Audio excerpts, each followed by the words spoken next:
सतनाम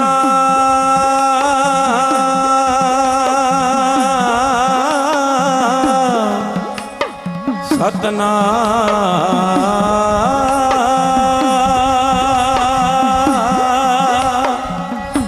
सतनाम श्री वाहेगुरु जी।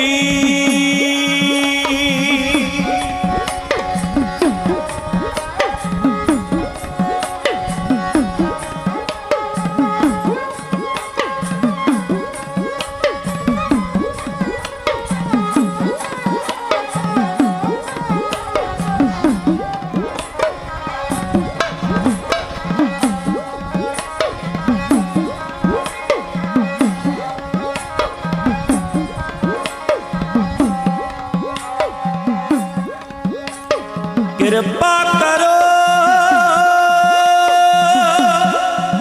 दीन के दाते,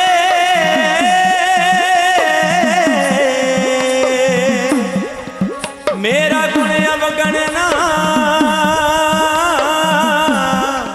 विचारो कोई। माटी का क्या तो पे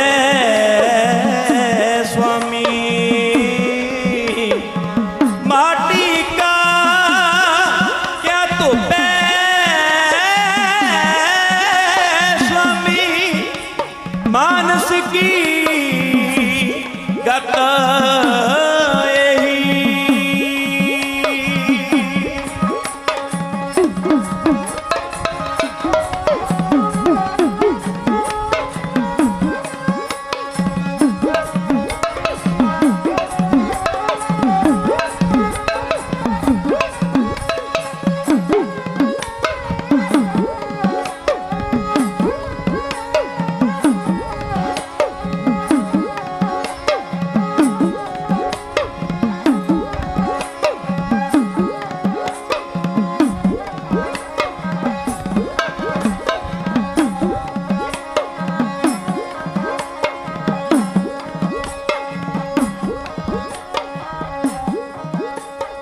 तेरे कवन कवन गुण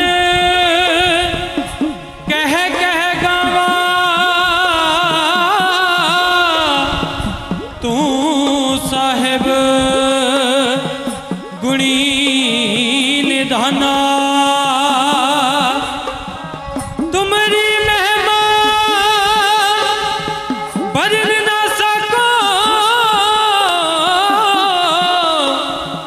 तुम्हारी महिमा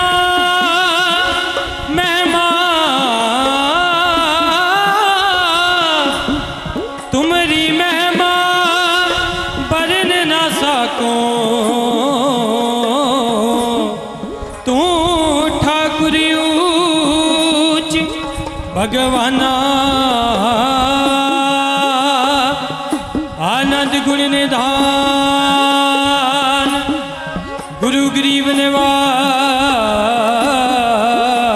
जियो। सारी संगत गज के बोलो सतनाम श्री वाहेगुरु जी।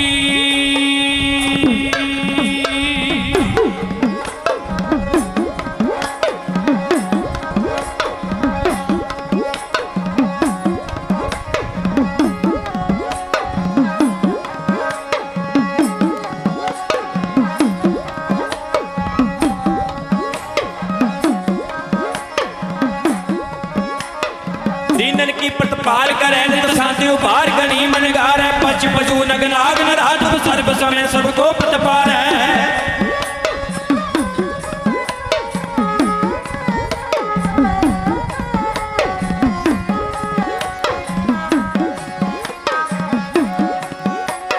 भोगते हैं जल में तल में पल में कल केरी कर्म बिचारे। दीन दयाल दयानित दोखन देखता है पर देता हार है। बेनती मेरी है संगते गुरां दिए कहो वाहेगुरु वाहेगुरु।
पहला वाला हुण नाही रह गया प्यार, एक दूजे ताई वधी जावे तकरार। पहला वाला हुण नाही रह गया प्यार, एक दूजे ताई वधी जावे तकरार। रोज रोज डिगदा म्यार दातिया, रोज रोज डिगदा म्यार दातिया। तेरे पाने होवे सरबत दा भला, सुखा नाल वसे संसार दातिया। तेरे पाने होवे सरबत दा भला, सुखा नाल वसे संसार दातिया।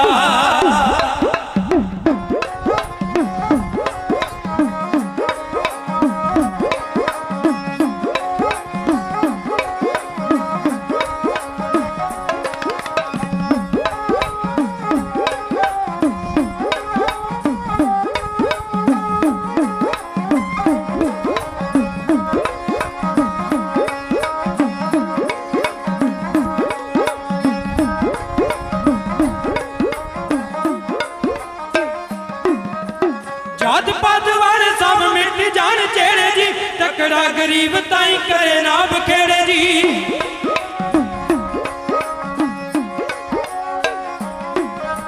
जात पात वाले सब मिट जान चेड़े जी, तकड़ा गरीब ताई करे ना बखेड़े जी।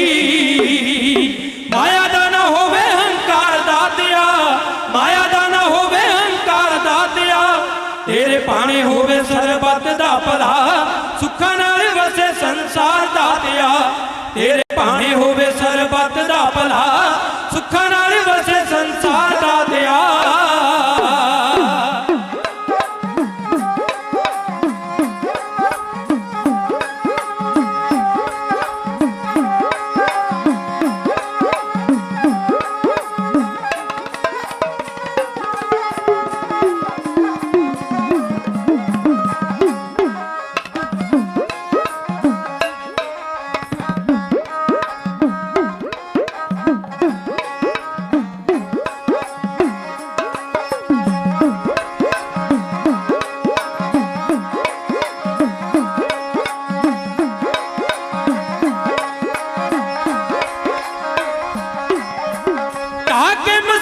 कोई मंदिर ही उसारे ना, धर्मां दी दुनिया च पावे कोई पारे ना।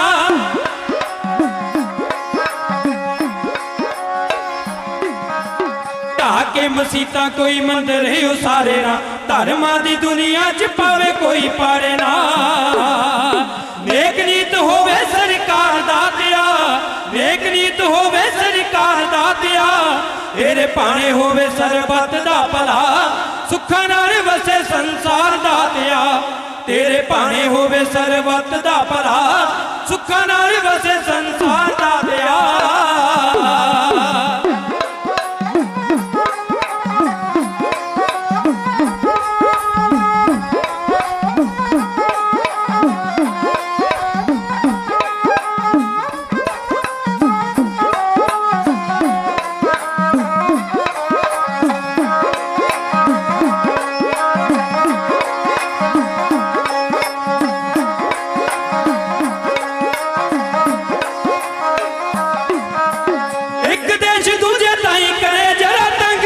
खुशियां मनाउण सारे होवे कोई जंग ना।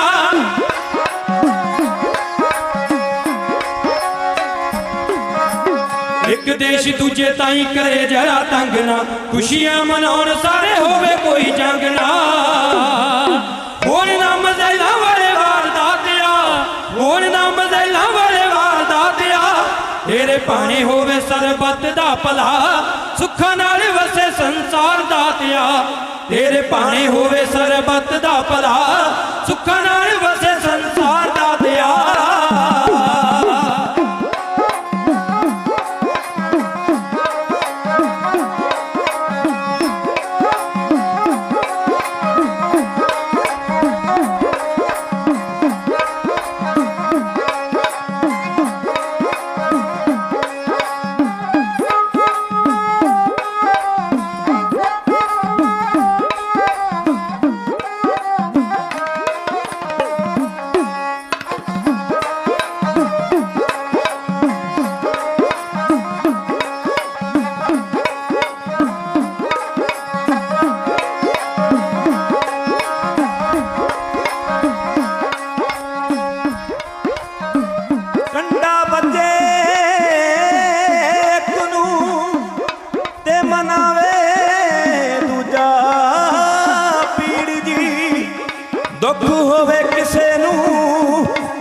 ਚਲਾਵੇ ਕੋਈ ਤੀਰ ਜੀ।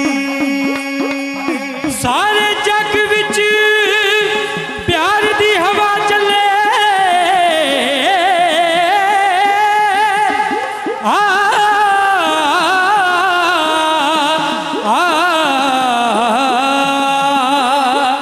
ਸਾਰੇ ਜੱਗ ਵਿੱਚ ਪਿਆਰ ਦੀ ਹਵਾ ਚੱਲੇ, ਤੇ ਨਫ਼ਰਤ ਕਦੇ ਨਾ ਕਿਸੇ ਨੂੰ ਕਰੇ ਕੋਈ। ਸਾਰਾ ਜੱਗ ਹੀ ਸ਼ਾਂਤੀ ਨਾਲ ਵਸੇ, ਤੇ ਕਦੇ ਗਮ ਦੇ ਹੌਂਕੇ ਨਾ ਭਰੇ ਕੋਈ। ਬੇਵਕਤ ਨਾ ਕਿਸੇ ਦੀ ਮੌਤ ਹੋਵੇ, ਬੇਵਕਤ ਨਾ ਕਿਸੇ ਦੀ ਮੌਤ ਹੋਵੇ, ਤੇ ਦੁੱਖ ਇਸ ਦਾ ਜ਼ਰੇ ਨਾ ਜ਼ਰੇ ਕੋਈ। ਰੱਬ ਅੱਗੇ ਭੁਮੱਦੀ ਦੀ ਬੇਨਤੀ ਹੈ ਕਿ ਦੁਨੀਆ ਵਿੱਚ ਬੇਦੋਸ਼ਾ ਨਾ ਮਰੇ ਕੋਈ।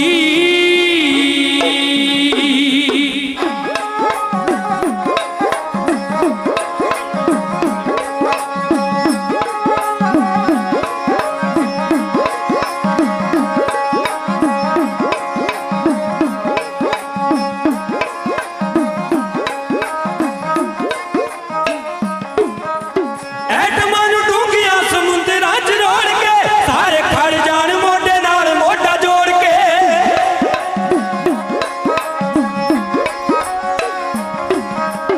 ਐਟਮਾਂ ਨੂੰ ਡੂੰਘੀਆਂ ਸਮੁੰਦਰਾਂ 'ਚ ਰੋੜ ਕੇ, ਸਾਰੇ ਖੜ ਜਾਣ ਮੋਢੇ ਨਾਲ ਮੋਢਾ ਜੋੜ ਕੇ।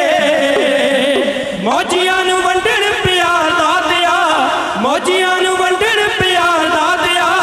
ਤੇਰੇ ਭਾਣੇ ਹੋਵੇ ਸਰਬੱਤ ਦਾ ਭਲਾ, ਸੁੱਖਾਂ ਨਾਲ ਵਸੇ ਸੰਸਾਰ ਦਾ ਦਿਆ।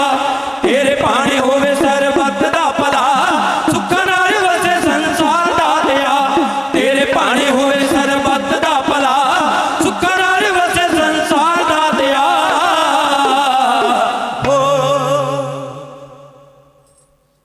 ਵਾਹਿਗੁਰੂ।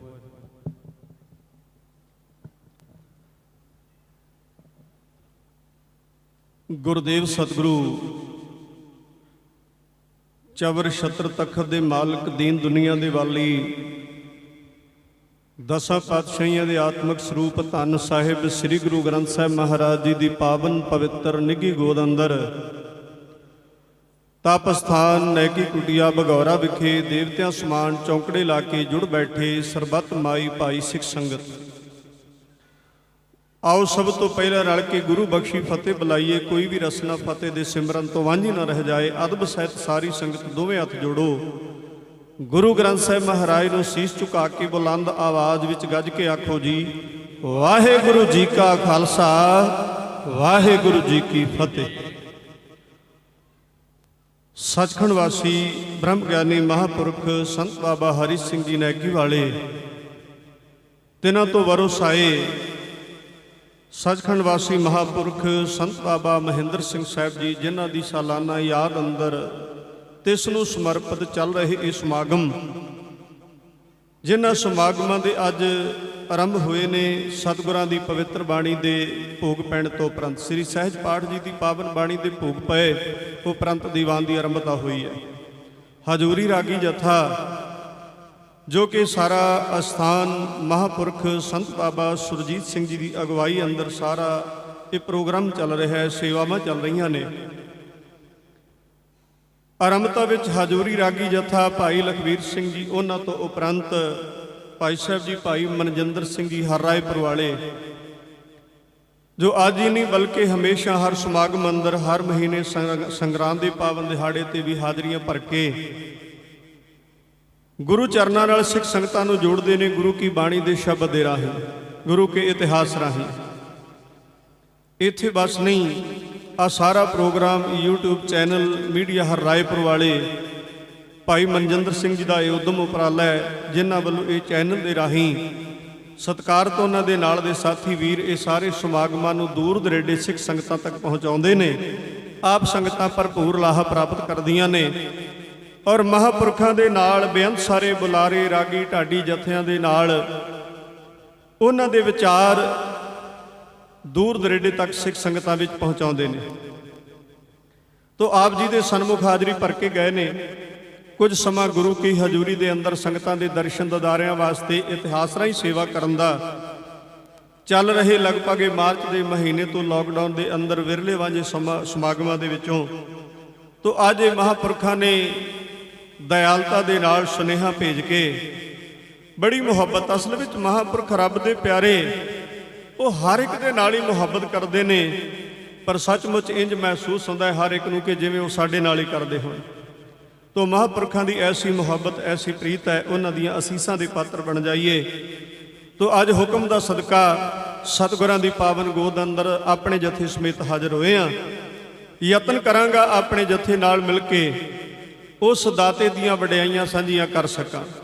ਗੁਰਮੁਖੋ, ਜਿਸ ਦਾਤੇ ਦੀਆਂ ਵਡਿਆਈਆਂ ਕਰਨ ਦੇ ਵਿੱਚ ਬੜਾ ਵੱਡਾ ਸੁੱਖ ਹੈ, ਜਿਸ ਮਾਲਕ ਦੀ ਯਾਦ ਵਿੱਚ ਜੁੜਨ ਦਾ ਆਨੰਦ ਹੀ ਵੱਖਰਾ ਹੈ, ਉਸ ਪ੍ਰਭੂ ਪਰਮੇਸ਼ਰ ਪਰਮਾਤਮਾ ਦੀ ਆਰਾਧਨਾ ਪ੍ਰੇਮਾ ਭਗਤੀ ਵਿੱਚ ਤੁਸੀਂ ਸੰਗਤ ਰੂਪ ਵਿੱਚ ਲੀਨ ਹੋ ਕੇ ਜੁੜ ਬੈਠੇ ਹੋ ਔਰ ਨਾਲ ਹੀ ਨਾਲ ਉਹਨਾਂ ਮਹਾਂਪੁਰਖਾਂ ਨੂੰ ਯਾਦ ਕਰ ਰਹੇ ਹੋ। ਸੱਚਖੰਡ ਵਾਸੀ ਸੰਤ ਬਾਬਾ ਮਹਿੰਦਰ ਸਿੰਘ ਸਾਹਿਬ ਜੀ ਨੈਕੀ ਵਾਲੇ ਗੁਰਮੁਖ ਪਿਆਰਿਓ, ਜਿਨ੍ਹਾਂ ਨੇ ਆਪ ਜਪ ਤਪ ਕਰਕੇ ਆਪਣੇ ਜੀਵਨ ਦੇ ਅੰਦਰ ਘਾਲਣਾ ਘਾਲੀ ਔਰ ਬੇਅੰਤ ਸਾਰੇ ਸੰਸਾਰੀ ਲੋਕਾਂ ਦਾ ਭਲਾ ਕੀਤਾ।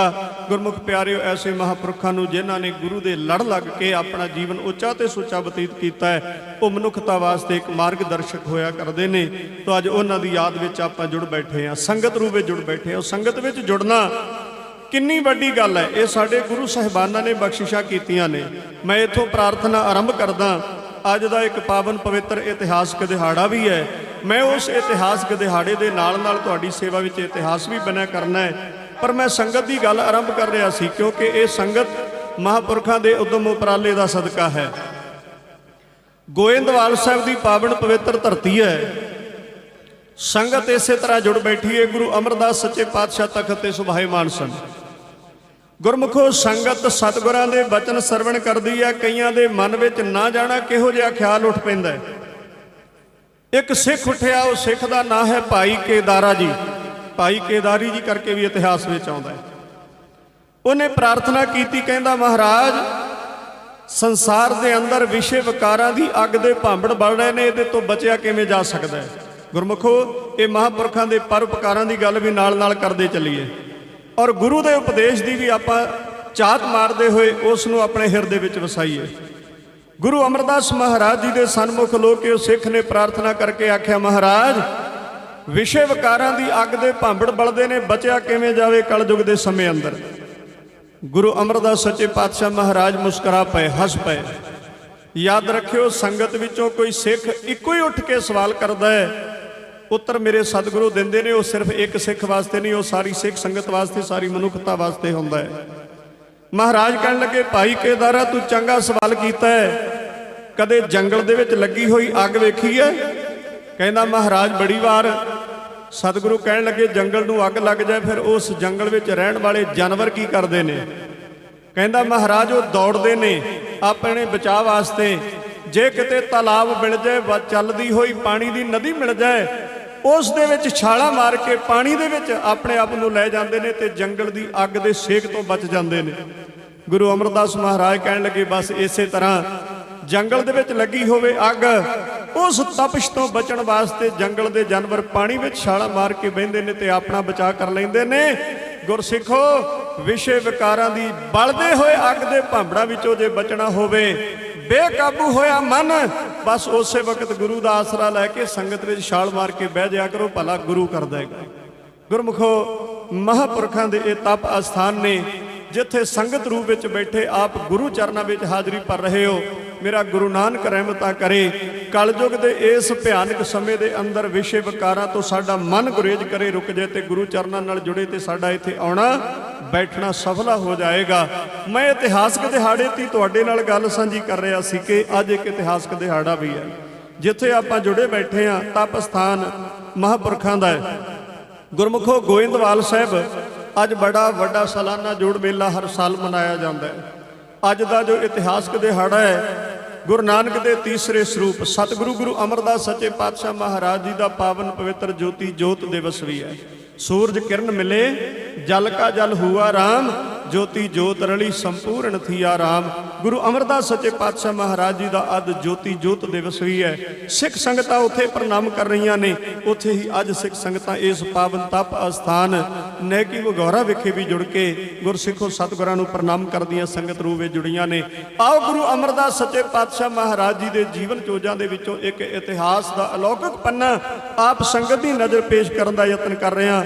आस करदा तुसीं मुहब्बत सहित गुरु चरनां नाल जुड़ के बैठोगे, गुरु के इतिहास दे नाल प्यार करोगे। गुरमुखो जदों गुरता गद्दी ते सुभाएमान होए गुरु अमरदास महाराज गोइंदवाल साहब की धरती ते आ गए। गोइंदवाल साहब विच बड़ियां वड्डियां रौनकां लगियां। असल विच गोइंदवाल नगर एक दरिया दे ब्यासा दरिया के किनारे दे उत्ते है। ये पतन दे उपर है। इतिहास इस गल की गवाही भरदा दिल्ली तो लाहौर नूं जाण वाला रस्ता उस समय यही सी। जिन्हें लाहौर जाना है जां लाहौर तो दिल्ली जाना है उसने इस गोइंदवाल के पत्तन तो दरिया नूं पार करना हुंदा सी। इस करके इत्थे आवाजाई होर वधेरे है। गुरु अमरदास सच्चे पातशाह जी के आउण दे नाल इत्थे बड़ियां वड्डियां रौनकां लग गईयां। दूर दरेडे तो संगत आउंदी है, गुरु चरनां विच हाज़री भर के आनंदित हुंदी है। अज इस अस्थान ते उसारी चल रही है।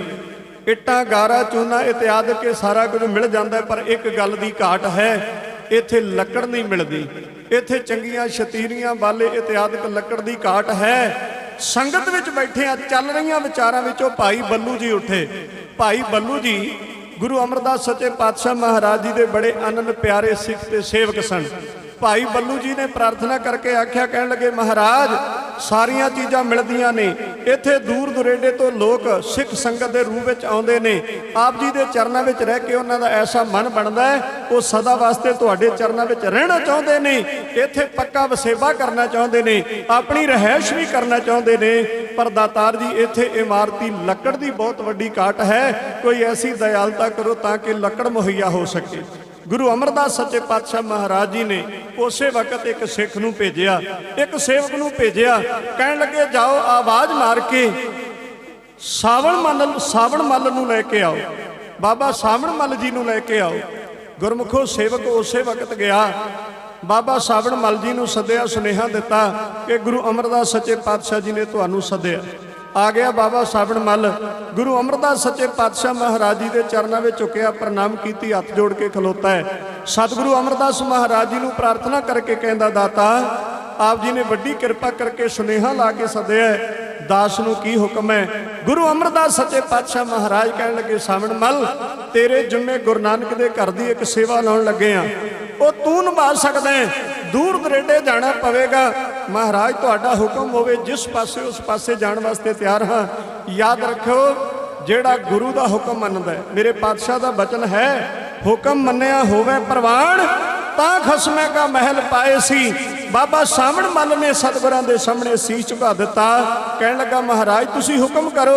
सच्चे पातशाह कहन लगे हरीपुर रियासत कांगड़े इलाके दे विच पहाड़ां वल्ले जाना होवेगा।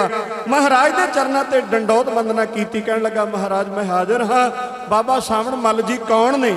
ये परिवार दे विचों संगत दे विचों कौन गुरसिख ने?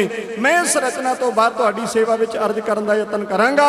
पर गुरु दा हुक्म पाके बाबा सावण मल जी गुरु अमरदास सच्चे पातशाह जी के सामने खलो के जो प्रार्थना करते हैं उन्हां बोलां दा वेरवा आप संगत की सेवा विच ढाडी जत्था गा के हे इउं कर रहे हैं।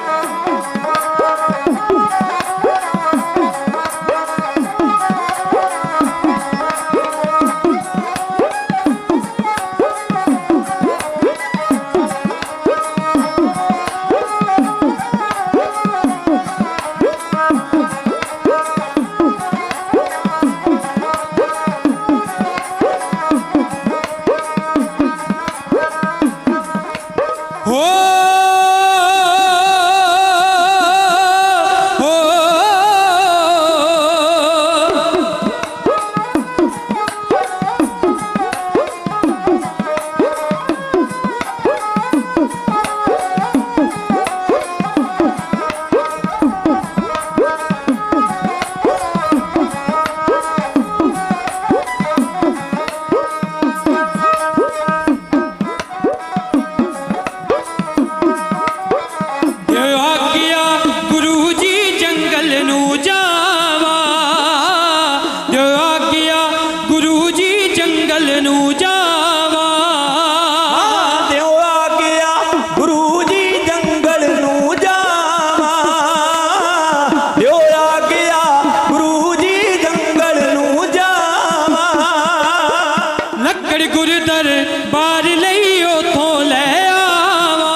बख्शियो जस तेरा गावा, रूप कहे बल बख्शियो जस तेरा गावा, स्वरूप कहे बल बख्शियो जस तेरा गावा, रूप कहे बल बख्शियो जस तेरा गावा, रूप कहे बल बख्शियो जस तेरा गावा। ਇੱਕ ਵਾਰ ਸਾਰੀ ਸੰਗਤ ਸਤਿਗੁਰਾਂ ਨੂੰ ਸੀਸ ਝੁਕਾ ਕੇ ਆਖੋ ਜੀ ਸਤਨਾਮ ਸ੍ਰੀ ਵਾਹਿਗੁਰੂ। ਗੋਇੰਦਵਾਲ ਸਾਹਿਬ ਦੀ ਪਾਵਨ ਪਵਿੱਤਰ ਧਰਤੀ ਗੁਰੂ ਅਮਰਦਾਸ ਮਹਾਰਾਜ ਜੀ ਦੇ ਸਾਹਮਣੇ ਬਾਬਾ ਸਾਵਨ ਮੱਲ ਜੀ ਹੱਥ ਜੋੜ ਕੇ ਖਲੋਤੇ ਕਹਿਣ ਲੱਗੇ, ਗੁਰਦੇਵ ਸਤਿਗੁਰੂ ਦਾਸ ਹਾਜ਼ਰ ਹੈ। ਮਹਾਰਾਜ ਜੀ ਨੇ ਆਖਿਆ ਤੈਨੂੰ ਪਹਾੜਾਂ ਵੱਲੇ ਜਾਣਾ ਪਏਗਾ, ਕਾਂਗੜੇ ਇਲਾਕੇ ਅੰਦਰ ਹਰੀਪੁਰ ਰਿਆਸਤ ਹੈ, ਉੱਥੋਂ ਜਾ ਕੇ ਜਿਹੜੀ ਗੋਇੰਦਵਾਲ ਸਾਹਿਬ ਇਮਾਰਤੀ ਲੱਕੜੀ ਦੀ ਘਾਟ ਹੈ ਪੂਰੀ ਕਰਨੀ ਪਏਗੀ। ਉਸ ਇਲਾਕੇ ਵਿੱਚ ਜਾਏਗਾ, ਉੱਥੋਂ ਲੱਕੜ ਲੈ ਕੇ ਤੂੰ ਇਸ ਸਥਾਨ ਤੇ ਪਹੁੰਚਣਾ। ਹੱਥ ਜੋੜ ਕੇ ਖਲੋ ਗਿਆ। ਇੱਥੇ ਹੁਣ ਖਿਆਲ ਕਰਿਓ ਗੁਰੂ ਦੀਆਂ ਵੱਡੀਆਂ ਬਖਸ਼ਿਸ਼ਾਂ ਕਿੱਦਾਂ ਹੁੰਦੀਆਂ ਨੇ। ਕਹਿਣ ਲੱਗਾ ਮਹਾਰਾਜ ਉਸ ਹਰੀਪੁਰ ਰਿਆਸਤ ਨੂੰ ਜਾਣ ਵਾਸਤੇ ਮੈਂ ਤਿਆਰ ਹਾਂ, ਪਰ ਮਹਾਰਾਜ ਕੋਈ ਜਾਣਦਾ ਪਹਿਚਾਣ ਉਸ ਇਲਾਕੇ ਦੇ ਅੰਦਰ ਨਵੇਂ ਥਾਂ ਤੇ ਨਵੇਂ ਇਲਾਕੇ ਵਿੱਚ ਜਾ ਕੇ ਮੈਂ ਕਿਸ ਤਰ੍ਹਾਂ ਲੱਕੜ ਲਿਆ ਸਕਦਾ। ਮੈਨੂੰ ਮੇਰੇ ਕੋਲ ਕੁਝ ਮਾਇਆ ਦਾ ਇੰਤਜ਼ਾਮ ਹੋਣਾ ਚਾਹੀਦਾ ਤਾਂ ਕਿ ਮੇਰੇ ਕੋਲ ਮਾਇਆ ਹੋਵੇ, ਮੇਰੇ ਕੋਲ ਧਨ ਹੋਵੇ, ਮੈਂ ਉਹਨਾਂ ਲੋਕਾਂ ਨੂੰ ਮਾਇਆ ਦੇ ਕੇ ਇਮਾਰਤਾਂ ਵਾਸਤੇ ਲੱਕੜ ਦੀ ਉੱਥੋਂ ਖਰੀਦੋ ਫਰੋਖਤ ਕਰ ਸਕਾਂ, ਉਹ ਮੈਂ ਇਸ ਇਲਾਕੇ ਦੇ ਅੰਦਰ ਭੇਜ ਸਕਾਂ ਗੋਇੰਦਵਾਲ ਸਾਹਿਬ ਦੀ ਉਸਾਰੀ ਦੇ ਵਿੱਚ ਜਿਹਦਾ ਵੱਡਾ ਸਹਿਯੋਗ ਹੋਵੇਗਾ। ਗੁਰੂ ਅਮਰਦਾਸ ਸੱਚੇ ਪਾਤਸ਼ਾਹ ਕਹਿਣ ਲੱਗੇ, ਸਾਵਣ ਮੱਲ ਬੇਟਾ, ਸਾਡੇ ਕੋਲ ਸਭ ਤੋਂ ਵੱਡਾ ਧਨ ਜਿਹੜਾ ਹੈ ਨਾ ਉਹ ਪਰਮਾਤਮਾ ਦੇ ਨਾਮ ਦਾ ਹੈ। ਸਭ ਤੋਂ ਵੱਡੀ ਬਖਸ਼ਿਸ਼ ਜਿਹੜੀ ਹੈ ਉਹ ਰੱਬ ਦੇ ਨਾਂ ਦੀ ਹੈ, ਪਰਮਾਤਮਾ ਦੇ ਨਾਂ ਦੀ ਪੂੰਜੀ ਹੈ ਸਾਡੇ ਕੋਲ। ਬਸ ਵਾਹਿਗੁਰੂ ਦਾ ਨਾਮ ਪੱਲੇ ਵਿੱਚ ਬੰਨ ਲੈ ਤੇ ਸੱਚ ਦਾ ਪ੍ਰਚਾਰ ਕਰੀ। ਇਹੋ ਧਨ ਜਿਹੜਾ ਹੈ ਵੱਡੀਆਂ ਬਖਸ਼ਿਸ਼ਾਂ ਦੇ ਰੂਪ ਵਿੱਚ ਤੈਨੂੰ ਪੈਦਾ ਪ੍ਰਾਪਤ ਹੋ ਜਾਏਗਾ। ਸਤਿਗੁਰਾਂ ਦੇ ਸਾਹਮਣੇ ਸਿਰ ਨਵਾਇਆ, ਤਿਆਰੀ ਕਰਨ ਵਾਸਤੇ ਆਪਣੇ ਘਰ ਨੂੰ ਚਲਾ ਗਿਆ। ਮੈਂ ਪਹਿਲਾਂ ਪ੍ਰਾਰਥਨਾ ਕੀਤੀ ਸੀ ਕਿ ਬਾਬਾ ਸਾਵਣ ਮੱਲ ਕੌਣ ਹੈ, ਮੈਂ ਇਹ ਤੁਹਾਡੀ ਸੇਵਾ ਵਿੱਚ ਅਰਜ਼ ਕਰਨਾ ਚਾਹੁੰਦਾ ਹਾਂ। ਘਰ ਵਾਪਸ ਚਲਾ ਗਿਆ। ਗੁਰਮੁਖੋ ਗੁਰੂ ਅਮਰਦਾਸ ਸੱਚੇ ਪਾਤਸ਼ਾਹ ਮਹਾਰਾਜ ਬਾਬਾ ਤੇਜ ਭਾਨ ਜੀ ਦੇ ਬੇਟੇ ਸਨ, ਜਿਨ੍ਹਾਂ ਦਾ ਜਨਮ ਬਾਸਰ ਕੇ ਗੱਲਾਂ ਨਗਰ ਦੇ ਅੰਦਰ ਅੰਮ੍ਰਿਤਸਰ ਸਾਹਿਬ ਵਿਖੇ ਹੋਇਆ ਸੀ। ਇਹ ਲੰਮੀ ਵਾਰਤਾ ਹੈ, ਮੈਂ ਜ਼ਿਆਦਾ ਪਿਛੋਕੜ ਵਿੱਚ ਨਾ ਜਾ ਕੇ ਸਿਰਫ ਅੱਜ ਦੀ ਗੱਲ ਕਰਨੀ ਚਾਹੁੰਦਾ। ਗੁਰੂ ਅਮਰਦਾਸ ਸੱਚੇ ਪਾਤਸ਼ਾਹ ਮਹਾਰਾਜ 4 ਭਰਾ ਸਨ। ਸਾਰਿਆਂ ਤੋਂ ਵੱਡੇ ਨੇ ਬਾਬਾ ਅਮਰਦਾਸ ਜੀ, ਗੁਰੂ ਅਮਰਦਾਸ ਸੱਚੇ ਪਾਤਸ਼ਾਹ ਮਹਾਰਾਜ। ਇਹਨਾਂ ਤੋਂ ਛੋਟੇ 3 ਭਰਾ ਨੇ। ਇੱਕ ਦਾ ਨਾਮ ਹੈ ਖੇਮ ਰਾਏ ਜੀ ਔਰ ਤੀਸਰੇ ਨੰਬਰ ਤੇ ਉਹਨਾਂ ਦਾ ਨਾਮ ਹੈ ਮਾਣਕ ਚੰਦ ਜੀ ਤੇ ਇੱਕ ਦਾ ਨਾਮ ਹੈ ਈਸ਼ਰ ਚੰਦ ਜੀ। 4 ਭਰਾ ਨੇ। ਗੁਰੂ ਅਮਰਦਾਸ ਸੱਚੇ ਪਾਤਸ਼ਾਹ ਮਹਾਰਾਜ ਜੀ ਦੇ 2 ਬੇਟੇ ਹੋਏ ਨੇ, ਬਾਬਾ ਮੋਹਣ ਜੀ ਤੇ ਬਾਬਾ ਮੋਰੀ ਜੀ। ਖੇਮ ਰਾਏ ਜੀ ਦਾ ਬੇਟਾ ਹੋਇਆ ਜਿਸ ਦਾ ਨਾਮ ਹੈ ਬਾਬਾ ਸਾਵਣ ਮੱਲ। ਗੁਰਮੁਖੋ ਇਹ ਗੁਰੂ ਅਮਰਦਾਸ ਸੱਚੇ ਪਾਤਸ਼ਾਹ ਮਹਾਰਾਜ ਦੇ ਭਤੀਜੇ ਸਨ ਬਾਬਾ ਸਾਵਣ ਮੱਲ ਜੀ, ਖੇਮ ਰਾਏ ਦੇ ਬੇਟੇ ਸਨ। ਦੂਸਰੇ 2 ਭਰਾਵਾਂ ਦੀ ਵੀ ਗੱਲ ਕਰ ਲਈਏ। ਬਾਬਾ ਮਾਣਕ ਚੰਦ ਜੀ ਹੋਏ ਨੇ ਗੁਰਸਿੱਖੋ, ਉਹਨਾਂ ਦਾ ਬੇਟਾ ਹੋਇਆ ਭਾਈ ਜੱਸੂ, ਜਿਸ ਭਾਈ ਜੱਸੂ ਜੀ ਦੇ ਨਾਲ ਗੁਰੂ ਅੰਗਦ ਸਾਹਿਬ ਦੀ ਬੇਟੀ ਬੀਬੀ ਅਮਰੋ ਜੀ ਦਾ ਵਿਆਹ ਹੋਇਆ ਸੀ। ਗੁਰੂ ਅਮਰਦਾਸ ਮਹਾਰਾਜ ਜੀ ਦੇ ਚੌਥੇ ਭਰਾ ਜਿਨ੍ਹਾਂ ਦਾ ਨਾਮ ਹੈ ਭਾਈ ਈਸ਼ਰ ਦਾਸ ਜੀ। ਗੁਰਮੁਖੋ ਈਸ਼ਰ ਦਾਸ ਜੀ ਦੇ ਬੇਟੇ ਹੋਏ ਨੇ ਭਾਈ ਗੁਰਦਾਸ ਸਾਹਿਬ ਜੀ, ਉਹ ਵੀ ਗੁਰੂ ਅਮਰਦਾਸ ਦੇ ਭਤੀਜੇ ਸਨ। ਭਾਈ ਗੁਰਦਾਸ ਸਾਹਿਬ ਜੀ ਜਿਨ੍ਹਾਂ ਦੇ ਕਰ ਕਮਲਾਂ ਤੋਂ ਗੁਰੂ ਅਰਜਨ ਸਾਹਿਬ ਜੀ ਨੇ ਸਾਰੀ ਬਾਣੀ ਲਿਖਵਾਈ ਹੈ, ਉਹ ਗੁਰੂ ਅਮਰਦਾਸ ਮਹਾਰਾਜ ਦੇ ਭਤੀਜੇ ਸਨ। ਖੈਰ ਅੱਜ ਗੁਰੂ ਅਮਰਦਾਸ ਮਹਾਰਾਜ ਜੀ ਦੇ ਭਰਾ ਖੇਮ ਰਾਏ ਜੀ ਦਾ ਬੇਟਾ ਸਾਵਣ ਮੱਲ, ਜਿਸ ਨੂੰ ਸਤਿਗੁਰੂ ਅਮਰਦਾਸ ਮਹਾਰਾਜ ਨੇ ਗੋਇੰਦਵਾਲ ਸਾਹਿਬ ਦੀ ਚੱਲ ਰਹੀ ਉਸਾਰੀ ਵਿੱਚ ਲੱਕੜ ਲਿਆਉਣ ਵਾਸਤੇ ਹਰੀਪੁਰ ਰਿਆਸਤ ਜਾਣ ਦਾ ਹੁਕਮ ਦਿੱਤਾ। ਜਦੋਂ ਤਿਆਰੀ ਹੋਈ, ਤੁਰਨ ਲੱਗੇ, ਬਾਬਾ ਸਾਵਣ ਮੱਲ ਜੀ ਦੀ ਮਾਤਾ ਦਾ ਹਿਰਦਾ ਕੰਬ ਗਿਆ। ਉਹ ਨਾਲ ਚੱਲ ਕੇ ਆ ਗਿਆ ਗੁਰੂ ਅਮਰਦਾਸ ਮਹਾਰਾਜ ਜੀ ਦੇ ਕੋਲ। ਹੱਥ ਜੋੜ ਕੇ ਕਹਿਣ ਲੱਗੇ, ਸੱਚੇ ਪਾਤਸ਼ਾਹ ਮੇਰਾ ਇੱਕੋ ਇੱਕ ਬੇਟਾ ਹੈ, ਇਸ ਨੂੰ ਤੁਸੀਂ ਜੰਗਲ ਪਹਾੜਾਂ ਵੱਲੇ ਤੋਰਨ ਲੱਗੇ ਹੋ। ਮੈਂ ਸੁਣਿਆ ਉਸ ਇਲਾਕੇ ਦੇ ਅੰਦਰ ਬਹੁਤ ਵੱਡੇ ਵੱਡੇ ਜਾਦੂਗਰ ਨੇ, ਜਾਦੂਗਰਨੀਆਂ ਨੇ, ਡਾਇਣਾ ਨੇ, ਕਿਤੇ ਮੇਰੇ ਪੁੱਤਰ ਦੇ ਉੱਤੇ ਹਾਵੀ ਨਾ ਹੋ ਜਾਣ। ਮੈਨੂੰ ਆਪਣੇ ਪੁੱਤਰ ਦੀ ਸਲਾਮਤੀ ਨਹੀਂ ਜਾਪਦੀ ਉਸ ਇਲਾਕੇ ਦੇ ਅੰਦਰ। ਮਹਾਰਾਜ ਐਸੀ ਕਿਰਪਾ ਕਰਿਓ ਇਸ ਨੂੰ ਕੋਈ ਵੀ ਮਾਇਆ ਛਲ ਨਾ ਸਕੇ। ਗੁਰੂ ਅਮਰਦਾਸ ਸੱਚੇ ਪਾਤਸ਼ਾਹ ਹੱਸ ਪਏ। ਯਾਦ ਰੱਖਿਓ ਜਿਹੜਾ ਗੁਰੂ ਦਾ ਓਟ ਆਸਰਾ ਲੈ ਕੇ ਚੱਲਦਾ ਨਾ ਉਹਨੂੰ ਦੁਨੀਆ ਵਿੱਚ ਕੋਈ ਨਹੀਂ ਜੇ ਛੱਲ ਸਕਦਾ। ਦੁਨੀਆ ਦੇ ਲੋਕ ਤਾਂ ਭੁਲੇਖਿਆਂ 'ਚ ਹੀ ਰਹਿ ਜਾਂਦੇ ਨੇ। ਬੇਅੰਤ ਸਾਰੀਆਂ ਉਦਾਹਰਨਾਂ ਨੇ। ਅੱਜ ਮਹਾਂਪੁਰਖਾਂ ਦੇ ਤਪ ਸਥਾਨ ਤੇ ਬੈਠੇ ਆ, ਸੱਚ ਜਾਣਿਓ, ਜਿਨ੍ਹਾਂ ਨੇ ਉਸ ਪ੍ਰਭੂ ਪਰਮੇਸ਼ਰ ਪਰਮਾਤਮਾ ਦਾ ਪੱਲਾ ਫੜ ਲਿਆ, ਦੁਨੀਆ ਦੀ ਮਾਇਆ ਨਹੀਂ ਪੋ ਸਕਦੀ। ਦੁਨੀਆ ਦੇ ਲੋਕ ਰੱਬ ਦੇ ਪਿਆਰਿਆਂ ਬਖਸ਼ਿਆ ਹੋਇਆਂ ਦੇ ਚਰਨਾਂ ਦੇ ਉੱਤੇ ਸਦਾ ਝੁਕਦੇ ਨੇ ਤੇ ਝੁਕਦੇ ਰਹਿਣਗੇ। ਆਓ ਦੀਦਾਰ ਕਰੀਏ। ਗੁਰੂ ਅਮਰਦਾਸ ਸੱਚੇ ਪਾਤਸ਼ਾਹ ਜੀ ਦਾ ਆਸਰਾ ਲਿਆ। ਸਤਿਗੁਰੂ ਹੱਸ ਪਏ। ਬਾਬਾ ਸਾਵਣ ਮੱਲ ਦੀ ਮਾਤਾ ਨੂੰ ਕਹਿਣ ਲੱਗੇ, ਕਿਉਂ ਘਬਰਾਉਂਦੇ ਹੋ? ਸਾਵਣ ਮੱਲ ਨੂੰ ਕੋਈ ਛਲ ਨਹੀਂ ਸਕੇਗਾ, ਇਹਦੇ ਉੱਤੇ ਕਿਸੇ ਦਾ ਪ੍ਰਭਾਵ ਨਹੀਂ ਪਏਗਾ, ਬਲਕਿ ਇਹਦਾ ਪ੍ਰਭਾਵ ਸਾਰਿਆਂ ਤੇ ਪਏਗਾ। ਇਹ ਗੁਰੂ ਨਾਨਕ ਦੇ ਘਰ ਦੇ ਵਿੱਚੋਂ ਬਖਸ਼ਿਸ਼ਾਂ ਲੈ ਕੇ ਚੱਲਿਆ। ਗੁਰੂ ਅਮਰਦਾਸ ਮਹਾਰਾਜ ਦੇ ਹੱਥ ਵਿੱਚ ਇੱਕ ਰੁਮਾਲ ਸੀ, ਰੁਮਾਲ ਜਿਹਦੇ ਨਾਲ ਸਤਿਗੁਰੂ ਹੱਥ ਸਾਫ਼ ਕਰ ਰਹੇ ਨੇ। ਬੜੇ ਅਦਬ ਸਹਿਤ ਸਰਵਣ ਕਰਿਓ, ਸੱਚ ਜਾਣਿਓ। ਜਿੰਨੇ ਪਿਆਰ ਨਾਲ ਇਤਿਹਾਸ ਸੁਣਾਂਗੇ ਨਾ, ਸਾਡੇ ਦਿਲ ਵਿੱਚ ਗੁਰੂ ਪ੍ਰਤੀ ਮੁਹੱਬਤ ਵੱਧ ਜਾਏਗੀ। ਗੁਰੂ ਅਮਰਦਾਸ ਮਹਾਰਾਜ ਦੇ ਹੱਥ ਵਿੱਚ ਇੱਕ ਸੁੰਦਰ ਰੁਮਾਲ ਹੈ। ਮਹਾਰਾਜ ਜੀ ਨੇ ਉਹ ਰੁਮਾਲ ਸੱਜੇ ਹੱਥ ਨਾਲ ਅੱਗੇ ਕਰਦਿਆਂ ਆਖਿਆ, ਬੇਟਾ ਸਾਵਣ ਮੱਲ, ਆ ਰੁਮਾਲ ਵੀ ਆਪਣੇ ਨਾਲ ਲੈ ਜਾ। ਗੁਰੂ ਦੀਆਂ ਬੜੀਆਂ ਵੱਡੀਆਂ ਬਖਸ਼ਿਸ਼ਾਂ ਹੋਣਗੀਆਂ, ਤੈਨੂੰ ਕੁਛ ਛਲ ਨਹੀਂ ਸਕੇਗਾ। ਤੇਰੇ ਉੱਤੇ ਪ੍ਰਭਾਵ ਕਿਸੇ ਦਾ ਨਹੀਂ ਪਏਗਾ, ਤੇਰਾ ਪ੍ਰਭਾਵ ਸਾਰਿਆਂ ਤੇ ਪਏਗਾ। ਗੁਰਮੁਖੋ, ਜਦੋਂ ਮੇਰਾ ਗੁਰੂ ਬਚਨ ਕਰਦਾ ਹੈ, ਫਿਰ ਸਿੱਖ ਤੇ ਸੇਵਕ ਦੇ ਹਿਰਦੇ ਵਿੱਚ ਭਰੋਸਾ ਹੋਣਾ ਚਾਹੀਦਾ ਹੈ। ਯਾਦ ਰੱਖਿਓ, ਜੇ ਸਾਡਾ ਭਰੋਸਾ ਥੜਕ ਗਿਆ, ਸਾਡਾ ਨਿਸ਼ਚਾ ਗੁਰੂ ਦੇ ਉੱਤੇ ਨਾ ਰਿਹਾ, ਤੇ ਗੁਰਮੁਖੋ ਫਿਰ ਗੱਲ ਕਦੇ ਨਹੀਂ ਬਣ ਸਕਦੀ। ਜੇ ਸਾਡਾ ਪੂਰਨ ਭਰੋਸਾ ਹੋਏਗਾ ਤੇ ਫਿਰ ਜਾਂ ਤੂੰ ਮੇਰੇ ਵੱਲ ਹੈ ਤਾਂ ਕਿਆ ਮੋਹ ਛੰਦਾ, ਤੁਧ ਸਭ ਕੁਛ ਮੈਨੂੰ ਸੌਂਪਿਆ ਜਾਂ ਤੇਰਾ ਬੰਦਾ।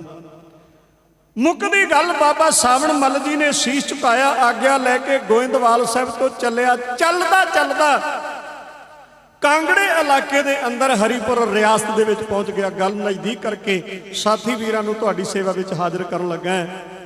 ਅੱਗੇ ਪਹੁੰਚ ਗਿਆ ਉਸ ਰਿਆਸਤ ਹਰੀਪੁਰ ਦੇ ਅੰਦਰ, ਜਿੱਥੋਂ ਦਾ ਰਾਜਾ ਹਰੀ ਸੈਨ ਦੱਸਿਆ ਜਾਂਦਾ ਹੈ, ਹਰੀ ਚੰਦ ਦੱਸਿਆ ਜਾਂਦਾ ਹੈ। ਪਰ ਉਹਦੇ ਰਾਜ ਭਵਨ, ਰਾਜ ਮਹਿਲ ਤੋਂ ਕੁਝ ਦੂਰੀ ਦੇ ਉੱਤੇ ਜਾ ਕੇ ਆਸਣ ਲਾ ਲਿਆ।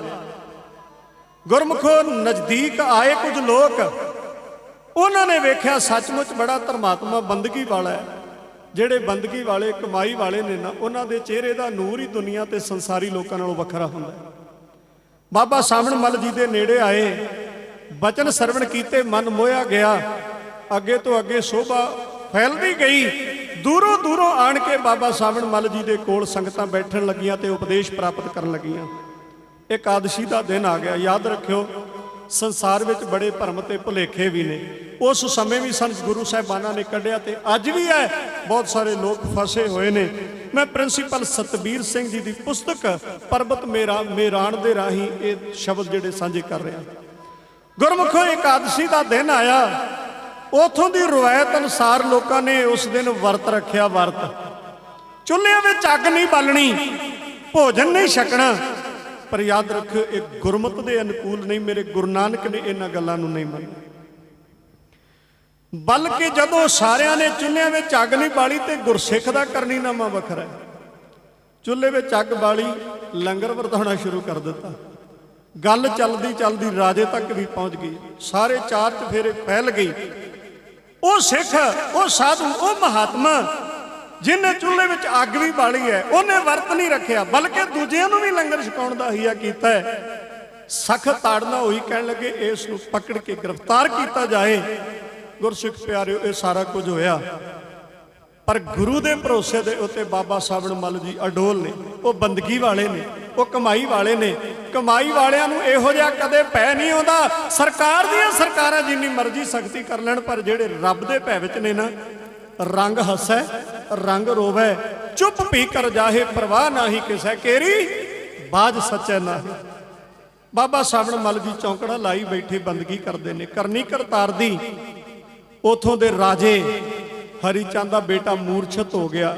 ਵਿਦਵਾਨ ਸੱਜਣ ਇਤਿਹਾਸ ਰਾਹੀਂ ਇਹ ਵੀ ਲਿਖਦੇ ਨੇ, ਮੌਤ ਦੀ ਗੋਦ ਵਿੱਚ ਜਾ ਲੇਟਿਆ। ਸਾਰਾ ਕੁਝ ਭੁੱਲ ਗਿਆ। ਰਿਆਸਤ ਦੇ ਲੋਕ ਤੜਫ ਉੱਠੇ, ਕਿਉਂਕਿ ਰਾਜੇ ਦੇ ਘਰ ਵਿੱਚ ਸੋਗ ਪੈ ਗਿਆ। ਉਹਦਾ ਪੁੱਤਰ ਜਿਹੜਾ ਹੈ, ਇੱਕੋ ਇੱਕ ਬੇਟਾ ਸੀ, ਉਹ ਮੂਰਛਤ ਹੋ ਗਿਆ। ਕੁਰਲਾਹਟ ਪੈ ਗਈ। ਚਾਰ ਚਫੇਰੇ ਇਸ ਗੱਲ ਦੀ ਚਰਚਾ ਹੋਈ। ਕੁਝ ਅਹਿਲਕਾਰ ਨੇੜੇ ਆਏ। ਰਾਜਾ ਤੇ ਰਾਣੀ ਵਿਰਲਾਪ ਕਰਦੇ ਨੇ। ਉਹਨਾਂ ਆਣ ਕੇ ਨਿਕਟ ਬਹਿ ਕੇ ਰਾਜੇ ਨੂੰ ਆਖਿਆ, ਰਾਜਨ, ਅਸੀਂ ਤੇਰੇ ਨਾਲ ਕੁਝ ਗੱਲਾਂ ਕਰਨੀਆਂ ਚਾਹੁੰਦੇ ਹਾਂ। ਦੁਖੀ ਹੋਇਆ ਹਿਰਦਾ ਰਾਜਾ ਆਪਣੇ ਹਟਕੋਰਿਆਂ ਨੂੰ ਰੋਕਦਾ ਅਹਿਲਕਾਰ ਨੂੰ ਕਹਿੰਦਾ, ਦੱਸੋ ਕੀ ਕਹਿਣਾ ਚਾਹੁੰਦੇ ਹੋ ਦੁੱਖ ਦੀ ਘੜੀ ਵਿੱਚ। ਇਹਨਾਂ ਆਖਿਆ, ਰਾਜਾ, ਜਿਹੜਾ ਇੱਕ ਸਾਧੂ ਮਹਾਤਮਾ ਜਿਹਨੇ ਇਕਾਦਸ਼ੀ ਦਾ ਵਰਤ ਵੀ ਨਹੀਂ ਰੱਖਿਆ, ਜਿਹਦੇ ਉੱਤੇ ਸਖਤਾਈ ਬੜੀ ਕੀਤੀ ਗਈ, ਪਰ ਸੱਚ ਜਾਣਿਓ ਉਹਦੇ ਚਿਹਰੇ ਤੇ ਉਹਦੇ ਮੁਸਕਰਾਹਟ ਇਹੋ ਜੀ ਹੈ, ਉਹਦੇ ਚਿਹਰੇ ਦਾ ਜਾਹੋ ਜਲਾਲ ਇਹੋ ਜਿਹਾ, ਸੱਚਮੁੱਚ ਸਾਨੂੰ ਉਹ ਬੜਾ ਕਰਨੀ ਤੇ ਕਮਾਈ ਵਾਲਾ ਜਾਪਦਾ ਹੈ। ਕਿਤੇ ਉਸ ਦੇ ਉੱਤੇ ਸਖਤਾਈ ਦਾ ਕਾਰਨ ਤਾਂ ਐਸਾ ਨਹੀਂ ਬਣਿਆ। ਅਹਿਲਕਾਰ ਰਾਜੇ ਦੇ ਕੋਲ ਬਹਿ ਕੇ ਕੀ ਕਹਿ ਰਹੇ ਨੇ, ਆਓ ਦੀਦਾਰ ਕਰੀਏ। ਹਰੀਪੁਰ ਰਿਆਸਤ ਦੇ ਅੰਦਰ ਰਾਜਾ ਹਰੀਚੰਦ ਦੇ ਅਹਿਲਕਾਰ ਰਾਜੇ ਨੂੰ ਕੋਲ ਬੈਠ ਕੇ ਜਿਸ ਕਦਰ ਕੁਝ ਗੱਲਾਂ ਕਰਕੇ ਸਮਝਾ ਰਹੇ ਨੇ, ਉਹਨਾਂ ਬੋਲਾਂ ਦਾ ਵੇਰਵਾ ਢਾਡੀ ਜੱਥਾ ਇਉਂ ਕਹਿ ਰਿਹਾ।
ਅਦਬ ਸਾਹਿਤ ਇੱਕ ਵਾਰ ਸਾਰੀ ਸੰਗਤ ਗੁਰੂ ਗ੍ਰੰਥ ਸਾਹਿਬ ਜੀ ਨੂੰ ਸੀਸ ਝੁਕਾ ਤੇ ਆਖੋ ਜੀ ਸਤਨਾਮ ਸ੍ਰੀ ਵਾਹਿਗੁਰੂ। ਗੁਰਸਿੱਖੋ, ਰਾਜੇ ਹਰੀ ਚੰਦ ਦੇ ਅਹਿਲਕਾਰ, ਉਹਦੇ ਅਮੀਰ ਵਜ਼ੀਰ ਰਾਜੇ ਦੇ ਕੋਲ ਆਣ ਕੇ ਬੈਠੇ ਤੇ ਕਹਿਣ ਲੱਗੇ, ਰਾਜਾ, ਜਿਸ ਵਿਅਕਤੀ ਨੂੰ ਗ੍ਰਿਫਤਾਰ ਕੀਤਾ, ਜਿਹਨੇ ਇਕਾਦਸ਼ੀ ਦਾ ਵਰਤ ਨਹੀਂ ਰੱਖਿਆ, ਉਹਦੇ ਤੇ ਸਖਤਾਈ ਕੀਤੀ ਗਈ ਹੈ, ਉਹ ਸਾਨੂੰ ਕੋਈ ਆਮ ਨਹੀਂ ਜਾਪਦਾ। ਸੱਚਮੁੱਚ ਉਹ ਰੱਬ ਦੀ ਦਰਗਾਹ ਵਿੱਚ ਪੁੱਜਿਆ ਹੋਇਆ ਕੋਈ ਫਕੀਰ, ਉਹ ਕੋਈ ਸਾਧੂ ਹੈ, ਉਹ ਕੋਈ ਮਹਾਤਮਾ ਹੈ, ਆਪਣੇ ਆਪ ਨੂੰ ਗੁਰੂ ਦਾ ਸਿੱਖ ਦੱਸਦਾ ਹੈ। ਸਾਡਾ ਖਿਆਲ ਹੈ ਕਿਤੇ ਉਹਦੇ ਉੱਤੇ ਸਖਤਾਈ ਕਰਨ ਦਾ ਕਾਰਨ ਇਹ ਨਾ ਬਣਿਆ ਹੋਵੇ ਕਿ ਤੇਰਾ ਪੁੱਤਰ ਮੂਰਛਿਤ ਹੋ ਗਿਆ ਤੇ ਤੇਰੇ ਘਰ ਵਿੱਚ ਸੋਗ ਪੈ ਗਿਆ। ਯਾਦ ਰੱਖਿਓ, ਇਸ ਰਚਨਾ ਵਿੱਚ ਗਿਆਨੀ ਸਰੂਪ ਸਿੰਘ ਜੀ ਦੇ ਲਿਖੇ ਹੋਏ ਬੋਲ ਤੁਸੀਂ ਸਰਵਣ ਕੀਤੇ ਨੇ ਵੀ ਸ਼ਾਇਦ ਕੋਈ ਉਸ ਨੇ ਮੰਤਰ ਮਾਰਿਆ ਹੋਵੇਗਾ ਤਾਂ ਕਿ ਤੇਰਾ ਪੁੱਤਰ ਮੂਰਛਿਤ ਹੋਇਆ। ਯਾਦ ਰੱਖਿਓ, ਪਰਮਾਤਮਾ ਦੇ ਭਗਤ ਬੰਦਗੀ ਵਾਲੇ ਕਦੇ ਐਸਾ ਨਹੀਂ ਕਰਦੇ। ਉਹ ਕਿਸੇ ਤੇ ਨਾਰਾਜ਼ ਨਹੀਂ, ਪਰਮਾਤਮਾ ਦੀ ਰਾਜਾ ਵਿੱਚ ਰਾਜੀ ਰਹਿੰਦੇ ਨੇ। ਪਰ ਸੱਚ ਜਾਣਿਓ, ਜਿਹੜਾ ਮਾਲਕ ਹੈ ਨਾ, ਉਹ ਕਦੇ ਆਪਣੇ ਭਗਤਾਂ ਦੀ ਪਿੱਠ ਨਹੀਂ ਲੱਗਣ ਦਿੰਦਾ, ਆਪਣੇ ਪਿਆਰਿਆਂ ਦੀ ਕੰਡ ਨਹੀਂ ਕਦੇ ਲੱਗਣ ਦਿੰਦਾ। ਦਾਸ ਤੋਂ ਪਹਿਲਾਂ ਭਾਈ ਮਨਜਿੰਦਰ ਸਿੰਘ ਜੀ ਹੋਣਾ ਦੇ ਕੋਲੋਂ ਆਪ ਜੀ ਸਰਵਣ ਕਰ ਰਹੇ ਸੀ, ਹਰ ਜੁਗ ਜੁਗ ਭਗਤ ਉਪਾਇਆ, ਪੈਜ ਰੱਖਦਾ ਆਇਆ ਰਾਮ ਰਾਜੀ। ਹਰਨਾਕਸ਼ ਦੁਸ਼ਟ ਹਰ ਮਾਰਿਆ, ਪ੍ਰਹਿਲਾਦ ਉਤਰਾਇਆ। ਕਦੇ ਆਪਣਿਆਂ ਦੀ ਕੰਡ ਨਹੀਂ ਲੱਗਣ ਦਿੰਦਾ। ਉਹ ਮਾਲਕ ਬੜਾ ਬੇਅੰਤ ਹੈ, ਉਹ ਐਸਾ ਚੋਜ ਵਰਤਾ ਦਿੰਦਾ। ਇਸ ਤੋਂ ਅਗਲੀ ਰਚਨਾ ਮੈਂ ਤੁਹਾਡੀ ਸੇਵਾ ਵਿੱਚ ਕਹਾਉਣੀ ਹੈ। ਗੁਰਸਿੱਖੋ, ਇਹ ਸਾਰਾ ਜਥਾ ਇਸੇ ਤਰ੍ਹਾਂ ਸੇਵਾ ਨਿਭਾਉਂਦਾ ਹੈ। ਵਾਹਿਗੁਰੂ ਦੀ ਕਿਰਪਾ ਹੈ, ਤੁਸੀਂ ਮੁਹੱਬਤ ਬਖਸ਼ਦੇ ਹੋ। ਸਨਮਾਨਯੋਗ ਆਦਰਣੀय ਸੰਤ ਬਾਬਾ ਸੁਰਜੀਤ ਸਿੰਘ ਜੀ, ਸੰਤ ਬਾਬਾ ਸਤਵਿੰਦਰ ਸਿੰਘ ਜੀ ਇਸ ਅਸਥਾਨਾਂ ਦੀ ਸੇਵਾ ਨਿਭਾਉਂਦੇ ਨੇ। ਇੰਨੀ ਕੁ ਪਿਆਰ ਭਰੀ ਬਖਸ਼ਿਸ਼, ਅਸੀਸ ਬਖਸ਼ਿਸ਼ ਕਰਦੇ ਨੇ, ਮਨ ਗਦ-ਗਦ ਹੋ ਉੱਠਦਾ ਹੈ। ਬੜੀਆਂ ਬਰਕਤਾਂ ਨੇ, ਗੁਰੂ ਦੀ ਕਿਰਪਾ ਹੈ। ਤੋ ਅੱਜ ਨਾਲ ਹੁਕਮ ਸੀ ਜਿੱਥੇ ਮਹਾਂਪੁਰਖਾਂ ਵੱਲੋਂ, ਉੱਥੇ ਵੀਰ ਸੁਖਵੰਤ ਸਿੰਘ ਜੀ ਸੁਖਾ ਕਹਿਣ ਲੱਗੇ ਸਮਾਂ ਹੈ ਤੇ ਗੁਰਪ੍ਰੀਤ ਸਿੰਘ ਨੂੰ ਵੀ ਨਾਲ ਲੈ ਕੇ ਆਉਣਾ।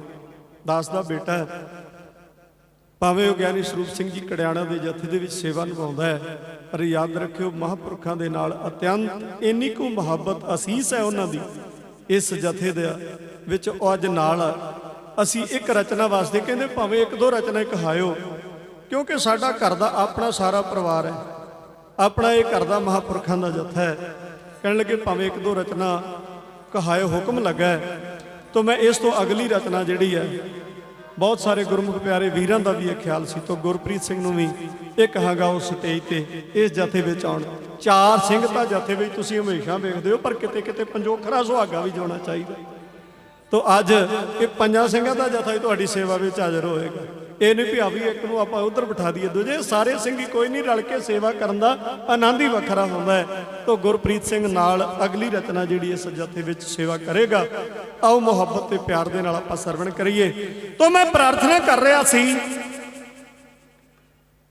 ਬਾਬਾ ਸਾਵਣ ਮੱਲ ਜੀ ਦੀ ਬਾਬਤ ਅਹਿਲਕਾਰਾਂ ਨੇ ਰਾਜੇ ਹਰੀ ਚੰਦ ਨੂੰ ਜਾ ਕੇ, ਹਰੀਪੁਰ ਰਿਆਸਤ ਦੇ ਰਾਜੇ ਨੂੰ ਜਦੋਂ ਇਹ ਗੱਲਾਂ ਕਹੀਆਂ ਤੇ ਰਿਆਸਤ ਦਾ ਰਾਜਾ ਗਮਗੀਨ ਹੋਇਆ। ਘਰ ਦੇ ਵਿੱਚ ਪੁੱਤਰ ਜਿਹੜਾ ਮੂਰਛਿਤ ਬੇਹੋਸ਼ ਹੋਇਆ ਪਿਆ, ਇਹ ਪ੍ਰਤੀਤ ਵੈਦਾਂ ਤੇ ਹਕੀਮਾਂ ਨੇ ਜਵਾਬ ਦਿੱਤਾ। ਜਿੰਨੇ ਯਤਨ ਹੋ ਸਕੇ, ਯਾਦ ਰੱਖਿਓ, ਰਾਜਿਆਂ ਦੇ ਕੋਲ ਧਨ ਦੌਲਤ ਦੀ ਤਾਂ ਕਮੀ ਨਹੀਂ ਨਾ ਹੁੰਦੀ, ਮਾਇਆ ਦੇ ਅੰਬਾਰ ਲੱਗੇ ਨੇ। ਹਰ ਯਤਨ ਜਿਹੜਾ ਅਸਫਲ ਹੋ ਗਿਆ, ਕੋਈ ਚਾਰਾ ਨਹੀਂ ਚੱਲਦਾ। ਅੱਖਾਂ ਵਿੱਚੋਂ ਡਿੱਗਦੇ ਹੋਏ ਅਥਰੂ ਰਾਜਾ ਤੇ ਰਾਣੀ ਦੋ ਹੱਥੜਾਂ ਮਾਰ ਰਹੇ ਨੇ। ਰਾਜੇ ਨੇ ਹੁਕਮ ਕੀਤਾ, ਕਹਿਣ ਲੱਗਾ ਛੇਤੀ ਜਾਓ, ਜਿਹੜਾ ਵੀ ਉਹ ਕਮਾਈ ਵਾਲਾ ਸਾਧੂ ਹੈ ਨਾ, ਉਹਨੂੰ ਛੇਤੀ ਸੱਦ ਕੇ ਲਿਆਓ। ਪਿਆਰੇ ਗੁਰਸਿੱਖੋ, ਆਏ ਦੌੜ ਕੇ ਬਾਬਾ ਸਾਵਣ ਮੱਲ ਜੀ ਨੂੰ ਪ੍ਰਾਰਥਨਾ ਕੀਤੀ। ਕਹਿਣ ਲੱਗੇ, ਮਹਾਂਪੁਰਖੋ, ਜਿਹੜੇ ਬੰਦਗੀ ਵਾਲੇ ਤੇ ਕਮਾਈ ਵਾਲੇ ਹੁੰਦੇ ਨੇ ਨਾ, ਉਹ ਬੜੇ ਰਹਿਮ ਦਿਲ ਹੁੰਦੇ ਨੇ, ਉਹ ਬੜੇ ਫਰਾਕ ਦਿਲ ਹੁੰਦੇ ਨੇ, ਉਹ ਦੁਨੀਆ ਦੇ ਇਤਰਾਜ਼ਾਂ ਤੋਂ ਬੜੇ ਉੱਚੇ ਹੁੰਦੇ ਨੇ। ਇਸ ਕਰਕੇ ਤੁਸੀਂ ਵੀ ਕੋਈ ਰਹਿਮਤ ਕਰੋ। ਕਹਿਣ ਲੱਗੇ, ਹੋਇਆ ਕੀ ਹੈ? ਕਹਿਣ ਲੱਗੇ, ਹੋਣਾ ਕੀ, ਸਾਡੀਆਂ ਵੀ ਅੱਖਾਂ ਵਿੱਚੋਂ ਹੰਝੂ ਛਲਕਦੇ ਤੁਸੀਂ ਵੇਖਦੇ ਹੋ। ਕਹਿਣ ਲੱਗੇ, ਬਾਬਾ ਸਾਵਣ ਮੱਲ ਜੀ ਕਹਿੰਦੇ, ਹੋਇਆ ਕੀ? ਕਹਿਣ ਲੱਗੇ, ਇਸ ਰਿਆਸਤ ਦਾ ਰਾਜਾ ਜਿਸ ਦਾ ਇੱਕੋ ਇੱਕ ਪੁੱਤਰ ਹੈ, ਉਹ ਵੀ ਕਾਲਵਸ ਹੋ ਗਿਆ ਜਾਪਦਾ ਹੈ। ਪ੍ਰਾਣ ਪੰਖੇਰੂ ਉੱਡਦੇ ਹੋਏ ਨਜ਼ਰ ਆ ਰਹੇ ਨੇ। ਵੈਦਾਂ ਤੇ ਹਕੀਮਾਂ ਨੇ ਵੀ ਜਵਾਬ ਦੇ ਦਿੱਤਾ। ਇਸ ਕਰਕੇ ਸਾਡੀ ਪ੍ਰਾਰਥਨਾ ਹੈ, ਕਿਰਪਾ ਕਰੋ, ਤੁਸੀਂ ਕੋਈ ਐਸੀ ਰਹਿਮਤ ਬਰਸਾ ਦਿਓ। ਪਿਆਰੇ ਗੁਰਸਿੱਖੋ, ਗੁਰੂ ਅਮਰਦਾਸ ਜੀ ਦਾ ਸਿੱਖ ਰਿਸ਼ਤੇਦਾਰੀ ਵਿੱਚੋਂ ਭਾਵੇਂ ਭਤੀਜਾ ਹੈ ਗੁਰੂ ਅਮਰਦਾਸ ਜੀ ਦਾ, ਪਰ ਯਾਦ ਰੱਖਿਓ ਰਿਸ਼ਤੇਦਾਰੀਆਂ ਪਿੱਛੇ ਰਹਿ ਜਾਂਦੀਆਂ ਨੇ ਜਦੋਂ ਗੁਰੂ ਤੇ ਸਿੱਖ ਦਾ ਰਿਸ਼ਤਾ ਬਣ ਜਾਏ।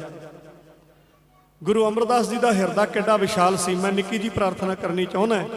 ਗੋਇੰਦਵਾਲ ਸਾਹਿਬ ਵਿੱਚ ਸਤਿਗੁਰੂ ਬੈਠੇ ਸਨ, ਇੱਕ ਮਾਤਾ ਦੇ ਰੋਣ ਦੀ ਆਵਾਜ਼ ਕੰਨਾਂ ਵਿੱਚ ਪਈ। ਗੁਰੂ ਅਮਰਦਾਸ ਮਹਾਰਾਜ ਦੇ ਕੰਨਾਂ ਵਿੱਚ ਆਵਾਜ਼ ਪਈ। ਮਹਾਰਾਜ ਕਹਿਣ ਲੱਗੇ ਕੌਣ ਵਿਰਲਾਪ ਕਰਦਾ ਹੈ, ਕੌਣ ਰੋ ਰਿਹਾ ਹੈ?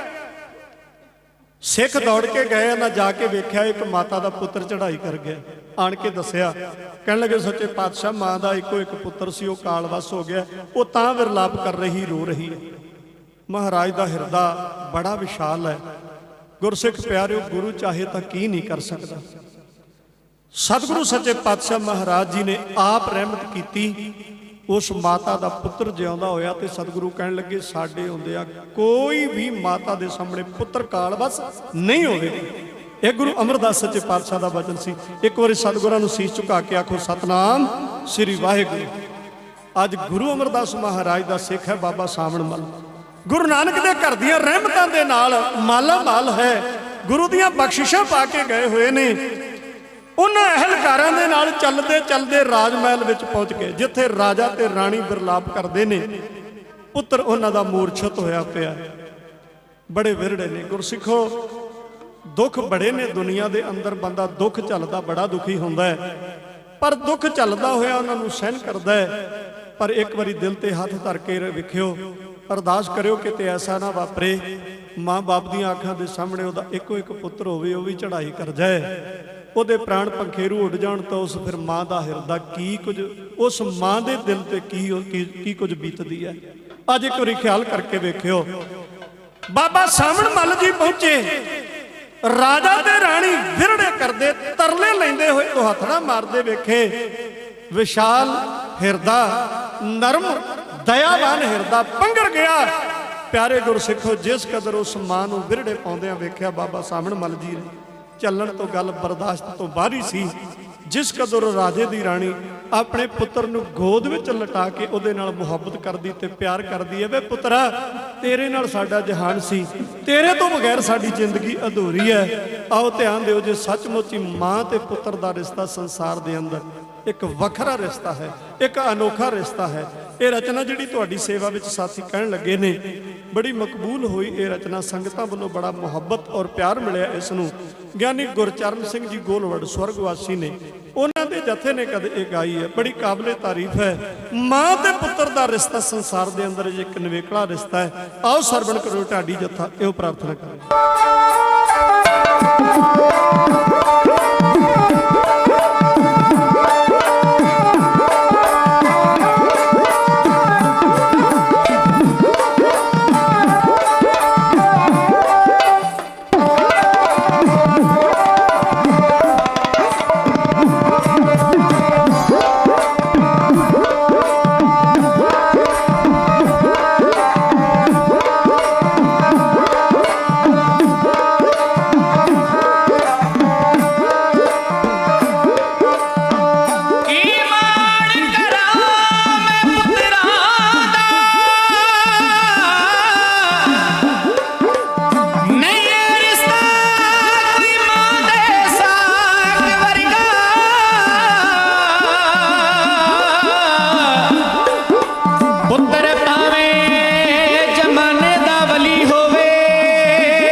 गए डूंगे टोए सोए आखो सोए सन सुट गए डूंगे टोए पुत्तरां दी याद बुरी दुध रख के सराणे मारोए सोए आखो सोए सन सुट गए डूंगे टोए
सचमुच ही संसार विच माँ ते पुत्र का रिश्ता एक अनोखा रिश्ता है।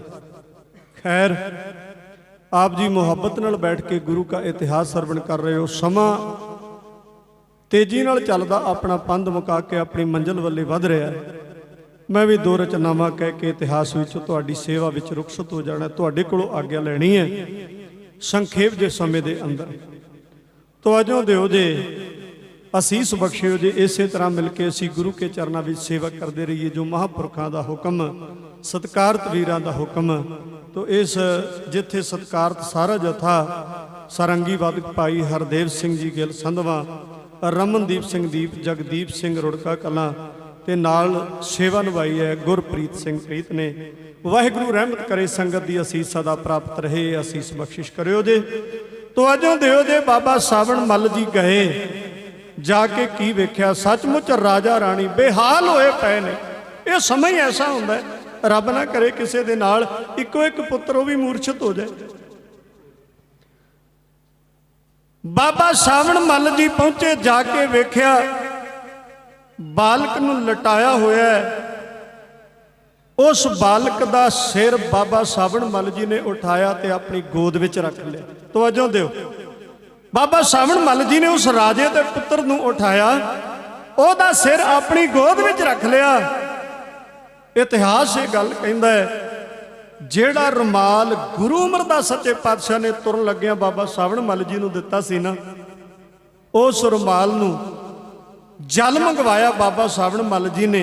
उस रुमाल की एक कन्नी नूं भिओया, उस रुमाल दे विचों कुछ पानी दीयां बूंदां इस बच्चे दे मूँह विच पाईयां। बख्शिश गुरु अमरदास सच्चे पातशाह दी है, वरत एक सिख दे राही रही है।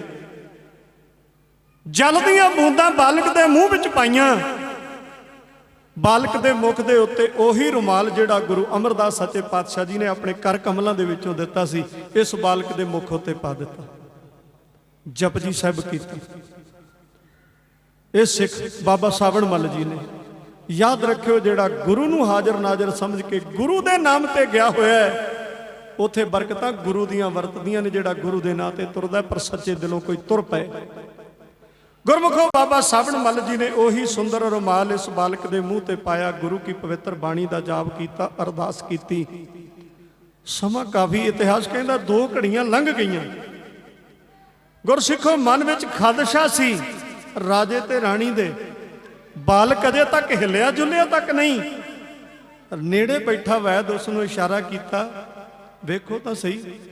नेड़े होया वैद, उन्हें इस बालक की बांह फड़ी, नबज पकड़ के दब के वेखी, नबज चलदी, हौसला होया, इशारे नाल राजे नूं धीरज दे के कहण लगा किरपा है। समा थोड़ा जिहा लंघिया, अरदासा गुरु के सिख ने कीता, सतकरता सतनाम वाहिगुरू। ये जाप करते ने बाबा सावण मल जी, ते ओही बालक अपनियां अखां खोल के 4 चफेरे वेखण लग पिया ते अपने माता पिता वल्ले भी वेंदा। दौड़ के मां अगे होई, अपने बालक नूं घुट के फड़िया ते अपने कलेजे नाल ला लिया। किन्नी कु मुहब्बत, किन्नी कु प्यार मां अपने पुੱਤ नाल करदी है, इहनूं शब्दां विच बयान नहीं कीता जा सकदा। खैर, उथे जिथे गमगीन माहौल सी, उथे खुशियां दा माहौल हो गया। क्यों होया? गुरु की कृपा वरती। याद रखियो, गुरु की कृपा दे नाल खुशियां मिलदियां ने। कदों? जे गुरु की कृपा वे। लख खुशियां पातशाहियां जे सतगुर नदर करे। प्यारे गुरसिखो, राज महल विच खुशियां दे नाद वजन लगे। बाबा सावण मल जी नूं आसन दिता गया। अहलकारां ने बड़ा सत्कार किया। 4 चफेरे इस गल की चर्चा हुई। अज होर ते कल होर। बाबा सावण मल जी का इन्ना कुछ सत्कार इस पहाड़ी इलाके दे अंदर बन गया। लोग आण के संगत विच जुड़दे, गुरु का शब्द सुनते। राजा हरी चंद, इस हरीपुर रियासत का राजा, कोल आया। बाबा सावण मल जी नूं कहण लगा, जी तुसां मेरे उत्ते बड़ा वड्डा परोपकार कीता है। मेरी दुनिया मुक चुकी सी। इस संसार दे विच मैं अपने आप नूं उजड़ गया समझदा सी, पर तुसां ने मेरे ते परोपकार कीता। मेरा पुत्र अज चढ़दी कला विच है। मैं प्रार्थना करदा कोई मैनूं सेवा बख्शो। बाबा सावण मल याद रखियो कहण लगे, राजन मैं कुछ नहीं कर सकता, मैं तो एक नचीज जिहा सेवादार हाँ, ये किरपा तो उस गुरु की वरती है। कहने लगा जी कौन गुरु? बाबा साबण मल जी आख्या निमाणिਆਂ ਦੇ ਮਾਣ ਨਿਤਾਣਿਆਂ ਦੇ ਤਾਣ ਨਿਉਟਿਆਂ ਦੀ ਊਟ ਨਿਆਸਰਿਆਂ ਦੇ ਆਸਰੇ ਨੇ ਧਿਰਿਆਂ ਦੀ ਧਿਰ ਨਿਥਾਵਿਆਂ ਦੀ ਥਾਂ ਨਿਗਤਿਆਂ ਦੀ ਗਤ ਨਿਪੱਤਿਆਂ ਦੀ ਪੱਤ ਸਤਿਗੁਰੂ ਗੁਰੂ ਅਮਰਦਾਸ ਸੱਚੇ ਪਾਤਸ਼ਾਹ ਗੋਇੰਦਵਾਲ ਵਿੱਚ ਬੈਠੇ ਨੇ, ਇਹ ਉਹਨਾਂ ਦੀ ਕਿਰਪਾ ਵਰਤੀ ਹੈ ਜੀ। ਮੈਨੂੰ ਕੋਈ ਸੇਵਾ ਬਖਸ਼ੋ। ਬਾਬਾ ਸਾਬਣ ਮਲ ਜੀ ਨੇ ਸਾਰੇ ਆਉਣ ਦਾ ਮਨੋਰਥ ਦੱਸਿਆ ਵੀ ਮੈਂ ਗੋਇੰਦਵਾਲ ਸਾਹਿਬ ਤੋਂ ਆਇਆ ਕਿਉਂ। ਇਹਨਾਂ ਆਖਿਆ ਉਹ ਸਾਰੀ ਹੋ ਰਹੀ ਗੋਇੰਦਵਾਲ ਸਾਹਿਬ ਲੱਕੜੀ ਇਮਾਰਤੀ ਲੱਕੜੀ ਦੀ ਘਾਟ ਹੈ, ਉੱਥੇ ਸ਼ਤੀਨੀਆਂ ਵਾਲੇ ਇਤਿਆਦਿਕ ਲੱਕੜ ਵਾਸਤੇ ਚਾਹੀਦੀਆਂ ਨੇ, ਮੈਂ ਲੱਕੜ ਲੈਣ ਵਾਸਤੇ ਆਇਆ, ਉਹਦਾ ਪ੍ਰਬੰਧ ਕੀਤਾ ਜਾਏ। ਰਾਜੇ ਨੂੰ ਕੋਈ ਦੇਰ ਨਾ ਲੱਗੀ, ਹੁਕਮ ਦਿੱਤਾ। ਉਸੇ ਵਕਤ ਜੰਗਲ ਦੇ ਵਿੱਚੋਂ ਚੀਲ ਦਿਆਰ ਇਤਿਆਦਿਕ ਬੜੀ ਕੀਮਤੀ ਲੱਕੜ ਕਟਵਾ ਕੇ ਬਿਆਸਾ ਦਰਿਆ ਦੇ ਵਿੱਚ ਪਵਾ ਦਿੱਤੀ। ਉਦੋਂ ਸਾਧਨ ਸੀ ਲਿਜਾਣ ਦਾ, ਅੱਜ ਵਰਗੇ ਸਾਧਨ ਨਹੀਂ ਸਨ। ਬਿਆਸਾ ਦਰਿਆ ਦੇ ਅੰਦਰ ਲੱਕੜ ਦੇ ਮੋਛੇ ਵੱਡੇ ਵੱਡੇ ਪਾ ਦਿੱਤੇ ਤੇ ਨਾਲ ਰਖਵਾਲੇ ਤੋਰ ਦਿੱਤੇ। ਸਮਾਂ ਲੰਘਦਾ ਲੰਘ ਗਿਆ। ਬਾਬਾ ਸਾਬਣ ਮਲ ਦੇ ਕੋਲੋਂ ਵਡਿਆਈ ਸੁਣਦਾ ਹੈ। ਕਾਫੀ ਲੰਮੇ ਸਮੇਂ ਤੋਂ ਬਾਅਦ ਬਾਬਾ ਸਾਬਣ ਮਲ ਜੀ ਵੀ ਤਿਆਰ ਹੋ ਪਏ ਤੇ ਰਾਜੇ ਦੇ ਦਿਲ ਵੀ ਖੁਆਇਸ਼ ਸੀ, ਕਹਿਣ ਲੱਗਾ ਮੈਂ ਵੀ ਸਤਿਗੁਰਾਂ ਦੇ ਦੀਦਾਰ ਕਰਾਂਗਾ। ਚੱਲ ਪਿਆ ਨਾਲ। ਹਰੀਪੁਰ ਰਿਆਸਤ ਦੇ ਵਿੱਚੋਂ ਰਾਜਾ ਆਪਣੇ ਸਾਰੇ ਪਰਿਵਾਰ ਰਾਣੀਆਂ ਨੂੰ ਪੁੱਤਰ ਨੂੰ ਨਾਲ ਲੈ ਕੇ ਚੱਲ ਪਿਆ ਗੁਰੂ ਅਮਰਦਾਸ ਦੇ ਦਰਸ਼ਨ ਕਰਨ ਵਾਸਤੇ। ਚੱਲਦਾ ਚੱਲਦਾ ਗੋਇੰਦਵਾਲ ਸਾਹਿਬ ਪਹੁੰਚਿਆ। ਬਾਬਾ ਸਾਬਣ ਮਲ ਜੀ ਵੀ ਪਹੁੰਚੇ। ਮੈਂ ਇੱਥੇ ਗੱਲ ਨੂੰ ਲੰਬਾ ਨਹੀਂ ਕਰਨਾ ਚਾਹੁੰਦਾ, ਸੰਖੇਪ ਜੀ ਬੇਨਤੀ ਕਰਨੀ ਚਾਹੁੰਦਾ। ਬਾਬਾ ਸਾਬਣ ਮਲ ਜੀ ਨੇ ਜਾ ਕੇ ਨਮਸਕਾਰ ਕੀਤੀ। ਭਾਵੇਂ ਇੱਥੇ ਜ਼ਿਕਰ ਕੀਤਾ ਜਾਂਦਾ ਹੈ, ਯਾਦ ਰੱਖਿਓ ਵਿਰਲਾ ਹੀ ਕੋਈ ਸਮਝ ਸਕਦਾ ਗੁਰੂ ਦੀ ਬਖਸ਼ਿਸ਼। ਗੁਰਮੁਖੋ ਕਈ ਵਾਰੀ ਬੰਦੇ ਨੂੰ ਜਰਾ ਕਿ ਜਿੰਨੀ ਰਿੱਧੀ ਸਿੱਧੀ ਮਿਲ ਜਾਏ ਨਾ, ਉਹ ਰੱਬ ਬਣ ਪੈਂਦਾ ਹੈ। ਸੂਰਜ ਦੇ ਸਾਹਮਣੇ ਕੋਈ ਬੰਦਾ ਦੀਵਾ ਲੈ ਕੇ ਤੁਰਿਆ ਫਿਰੇ ਤੇ ਲੋਕਾਂ ਨੂੰ ਆਖ ਹੋਏਗੀ ਮੇਰੇ ਕੋਲ ਵੇਖੋ ਰੌਸ਼ਨੀ ਕਿੰਨੀ ਹੈ, ਹਾਸੋ ਹੀ ਨਹੀਂ ਗੱਲ ਹੋਏਗੀ ਨਾ। ਸੂਰਜ ਦੇ ਸਾਹਮਣੇ ਦੀਵੇ ਦੀ ਕੀ ਔਕਾਤ ਹੈ। ਪਰ ਕਈ ਵਾਰੀ ਬੰਦਾ ਇੰਨੇ 'ਚ ਹੀ ਭੁਲੇਖਾ ਪੈ ਜਾਂਦਾ ਵੀ ਮੈਂ ਜੋ ਕਿਹਾ ਉਹ ਗੱਲ ਬਣ ਗਈ। ਭਗਤ ਕਬੀਰ ਸਾਹਿਬ ਜੀ ਦਾ ਪਾਵਨ ਬਚਨ ਹੈ, ਚਾਲੇ ਥੇ ਹਰ ਮਿਲਣ ਕੋ ਵਿਚੈ ਅਟਕਿਓ ਚੀਜ਼। ਉਹ ਰਾਜ ਉੱਥੇ ਹੀ ਖਲੋ ਜਾਂਦੇ ਨੇ ਵੀ ਹੁਣ ਤੇ ਬਸ ਇੱਥੇ ਕਹਾਣੀ ਖਤਮ ਹੋ ਗਈ। ਅਸਲ ਵਿੱਚ ਦੁਨੀਆ ਦੇ ਅੰਦਰ ਮਾਇਆ ਦਾ ਪ੍ਰਭਾਵ ਐਸਾ ਪੈਂਦਾ ਹੈ, ਬੰਦਾ ਉੱਥੇ ਹੀ ਲਿਪਟ ਕੇ ਰਹਿ ਜਾਂਦਾ ਹੈ, ਅੱਗੇ ਪ੍ਰਮਾਤਮਾ ਦੀ ਦਰਗਾਹ ਨਹੀਂ ਪ੍ਰਵਾਨ ਹੁੰਦਾ। ਬਾਬਾ ਸਾਬਣ ਮਲ ਜੀ ਗੁਰੂ ਅਮਰਦਾਸ ਸੱਚੇ ਪਾਤਸ਼ਾਹ ਦੇ ਚਰਨਾਂ ਵਿੱਚ ਪਹੁੰਚੇ, ਨਮਸਕਾਰ ਕੀਤੀ, ਮੱਥਾ ਟੇਕਿਆ ਤੇ ਨਾਲ ਹੀ ਪ੍ਰਾਰਥਨਾ ਕਰਕੇ ਆਖਿਆ ਜੀ ਰਾਜਾ ਹਰੀ ਚੰਦ ਵੀ ਹਰੀਪੁਰ ਰਿਆਸਤ ਦਾ ਰਾਜਾ ਵੀ ਆਇਆ, ਜਿਸ ਨੇ ਲੱਕੜ ਭੇਜੀ। ਕਿਉਂਕਿ ਦਰਿਆ ਦੇ ਰਾਹੀਂ ਲੱਕੜ, ਬਿਆਸਾ ਦਰਿਆ ਦੇ ਕਿਨਾਰੇ ਤੇ ਗੋਇੰਦਵਾਲ ਸਾਹਿਬ ਹੈ। ਗਏ ਹੋਏ ਨਾਲ ਜਿਹੜੇ ਰਖਵਾਲੇ ਸਨ, ਤਾਰੂ ਸਨ ਪਾਣੀ ਦੇ, ਉਹ ਵੀ ਨਾਲ ਗਏ ਹੋਏ ਸਨ। ਲੱਕੜ ਤਾਂ ਸਾਰੀ ਕਢਵਾ ਲਈ ਗਈ। ਇਹਨੇ ਆਖਿਆ ਜੀ ਰਾਜਾ ਵੀ ਆਇਆ ਹੈ। ਸਤਿਗੁਰਾਂ ਨੇ ਆਖਿਆ ਉਸ ਨੂੰ ਆਦਰ ਸਤਿਕਾਰ ਦੇ ਕੇ ਆਸਣ ਲਵਾਓ। ਸਜਿਆ ਦਰਬਾਰ। ਗੁਰੂ ਅਮਰਦਾਸ ਸੱਚੇ ਪਾਤਸ਼ਾਹ ਮਹਾਰਾਜ ਜੀ ਦੇ ਦੀਦਾਰ ਕਰਨ ਦਾ ਜਦੋਂ ਸਮਾਂ ਮਿਲਿਆ ਤੇ ਰਾਜਾ ਸਾਰੇ ਪਰਿਵਾਰ ਸਮੇਤ ਅਦਬ ਦੇ ਨਾਲ ਚੁੱਕਿਆ ਹੋਇਆ। ਯਾਦ ਰੱਖਿਓ ਜਦੋਂ ਗੁਰੂ ਦੀਆਂ ਰਹਿਮਤਾਂ ਪ੍ਰਾਪਤ ਹੋਈਆਂ ਹੋਣ, ਸੱਚਮੁੱਚ ਉਨੀ ਨਿਮਰਤਾ ਆ ਜਾਣੀ ਚਾਹੀਦੀ ਹੈ। ਸਿਆਣੇ ਕਹਿੰਦੇ ਨੇ ਜਿਵੇਂ ਜਿਵੇਂ ਦਰਖਤ ਨੂੰ ਮਿੱਠਾ ਫਲ ਲੱਗਦਾ ਹੈ, ਉਹ ਰਸ ਭਰਦਾ ਜਾਂਦਾ ਹੈ, ਉਹ ਤਿਉਂ ਨਿਉਂਦਾ ਜਾਂਦਾ। ਉਹ ਕਿਤੇ ਆਕੜ ਕੇ ਨਾ ਖਲੋ ਜਾਏ ਬੰਦਾ। ਜੇ ਗੁਰੂ ਦੀਆਂ ਰਹਿਮਤਾਂ ਮਿਲ ਜਾਣ ਤੇ ਫਿਰ ਹੋਰ ਨਿਮਰਤਾ ਆ ਜਾਣੀ ਚਾਹੀਦੀ ਹੈ ਗੁਰਸਿੱਖ ਤੇ ਮਨੁੱਖ ਦੇ ਅੰਦਰ। ਨਿਮਰਤਾ ਦੇ ਨਾਲ ਗੁਰੂ ਦਾ ਸ਼ੁਕਰਾਨਾ ਕਰਨ ਵਾਸਤੇ ਰਾਜਾ ਹਰੀਪੁਰ ਰਿਆਸਤ ਦਾ ਆਇਆ। ਗੁਰੂ ਦੇ ਦੀਦਾਰ ਕੀਤੇ, ਮੱਥਾ ਟੇਕਿਆ। ਉਪਦੇਸ਼ ਗੁਰੂ ਦਾ ਕੀ ਸੀ? ਆ ਰਚਨਾ ਮੈਂ ਕਾਬਲੇ ਤਾਰੀਫ ਆਪਣੇ ਵੀਰਾਂ ਕੋਲੋਂ ਕਹਾਉਣ ਲੱਗਾ। ਗੁਰਸਿੱਖੋ ਉਸ ਤੋਂ ਬਾਅਦ ਕੁਝ ਵੀ ਕਹਿਣ ਦਾ ਯਤਨ ਕਰਾਂਗਾ ਕਿ ਗੁਰੂ ਦੀ ਹਦਾਇਤ ਕੀ ਸੀ, ਗੁਰੂ ਦਾ ਹੁਕਮ ਕੀ ਸੀ। ਪਰ ਆਓ ਦੀਦਾਰ ਕਰੀਏ। ਹਰੀਪੁਰ ਰਿਆਸਤ ਦਾ ਰਾਜਾ ਸਤਿਗੁਰਾਂ ਦੇ ਦੀਦਾਰ ਕਰਕੇ ਬੜਾ ਪ੍ਰਸੰਨ ਹੋਇਆ ਤੇ ਕਹਿਣ ਲੱਗਾ ਦਾਤਾ ਆਪ ਜੀ ਦੇ ਦੀਦਾਰ ਕਰਕੇ ਮੇਰੇ ਭਾਗ ਜਾਗ ਪਏ।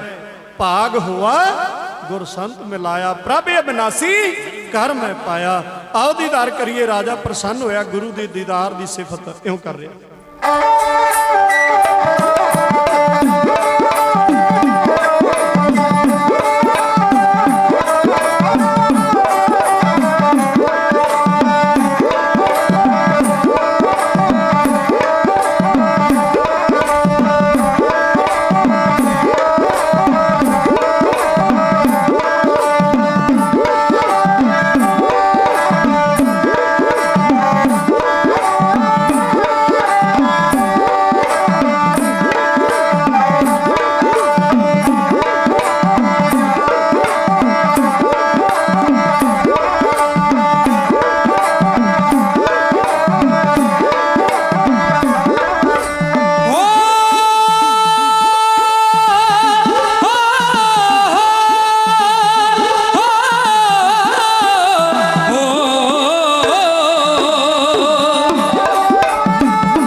भाग ने।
ਦਾ ਰਾਜਾ ਸਤਿਗੁਰਾਂ ਦੇ ਚਰਨਾਂ ਤੇ ਝੁਕ ਝੁਕ ਨਮਸਕਾਰਾਂ ਕਰਦਾ ਕਹਿਣ ਲੱਗਾ, ਦਾਤਾ ਵੱਡੀ ਰਹਿਮਤ ਕੀਤੀ ਤੁਸਾਂ ਨੇ ਮੈਨੂੰ ਫਿਰ ਖੁਸ਼ੀਆਂ ਬਖਸ਼ੀਆਂ।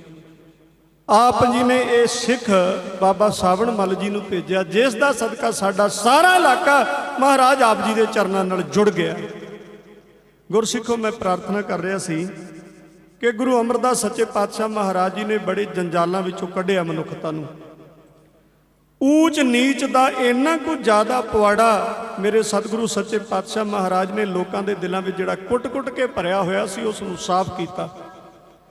ਆਪਣੇ ਆਪ ਨੂੰ ਕੋਈ ਵੱਡਾ ਮੰਨਦਾ ਹੈ, ਦੂਜੇ ਨੂੰ ਨੀਵਾਂ ਦੱਸਦਾ ਹੈ, ਆਪ ਚੰਗਾ ਬਣਦਾ ਹੈ, ਦੂਜਿਆਂ ਨੂੰ ਮਾੜਾ ਦੱਸਦਾ ਹੈ।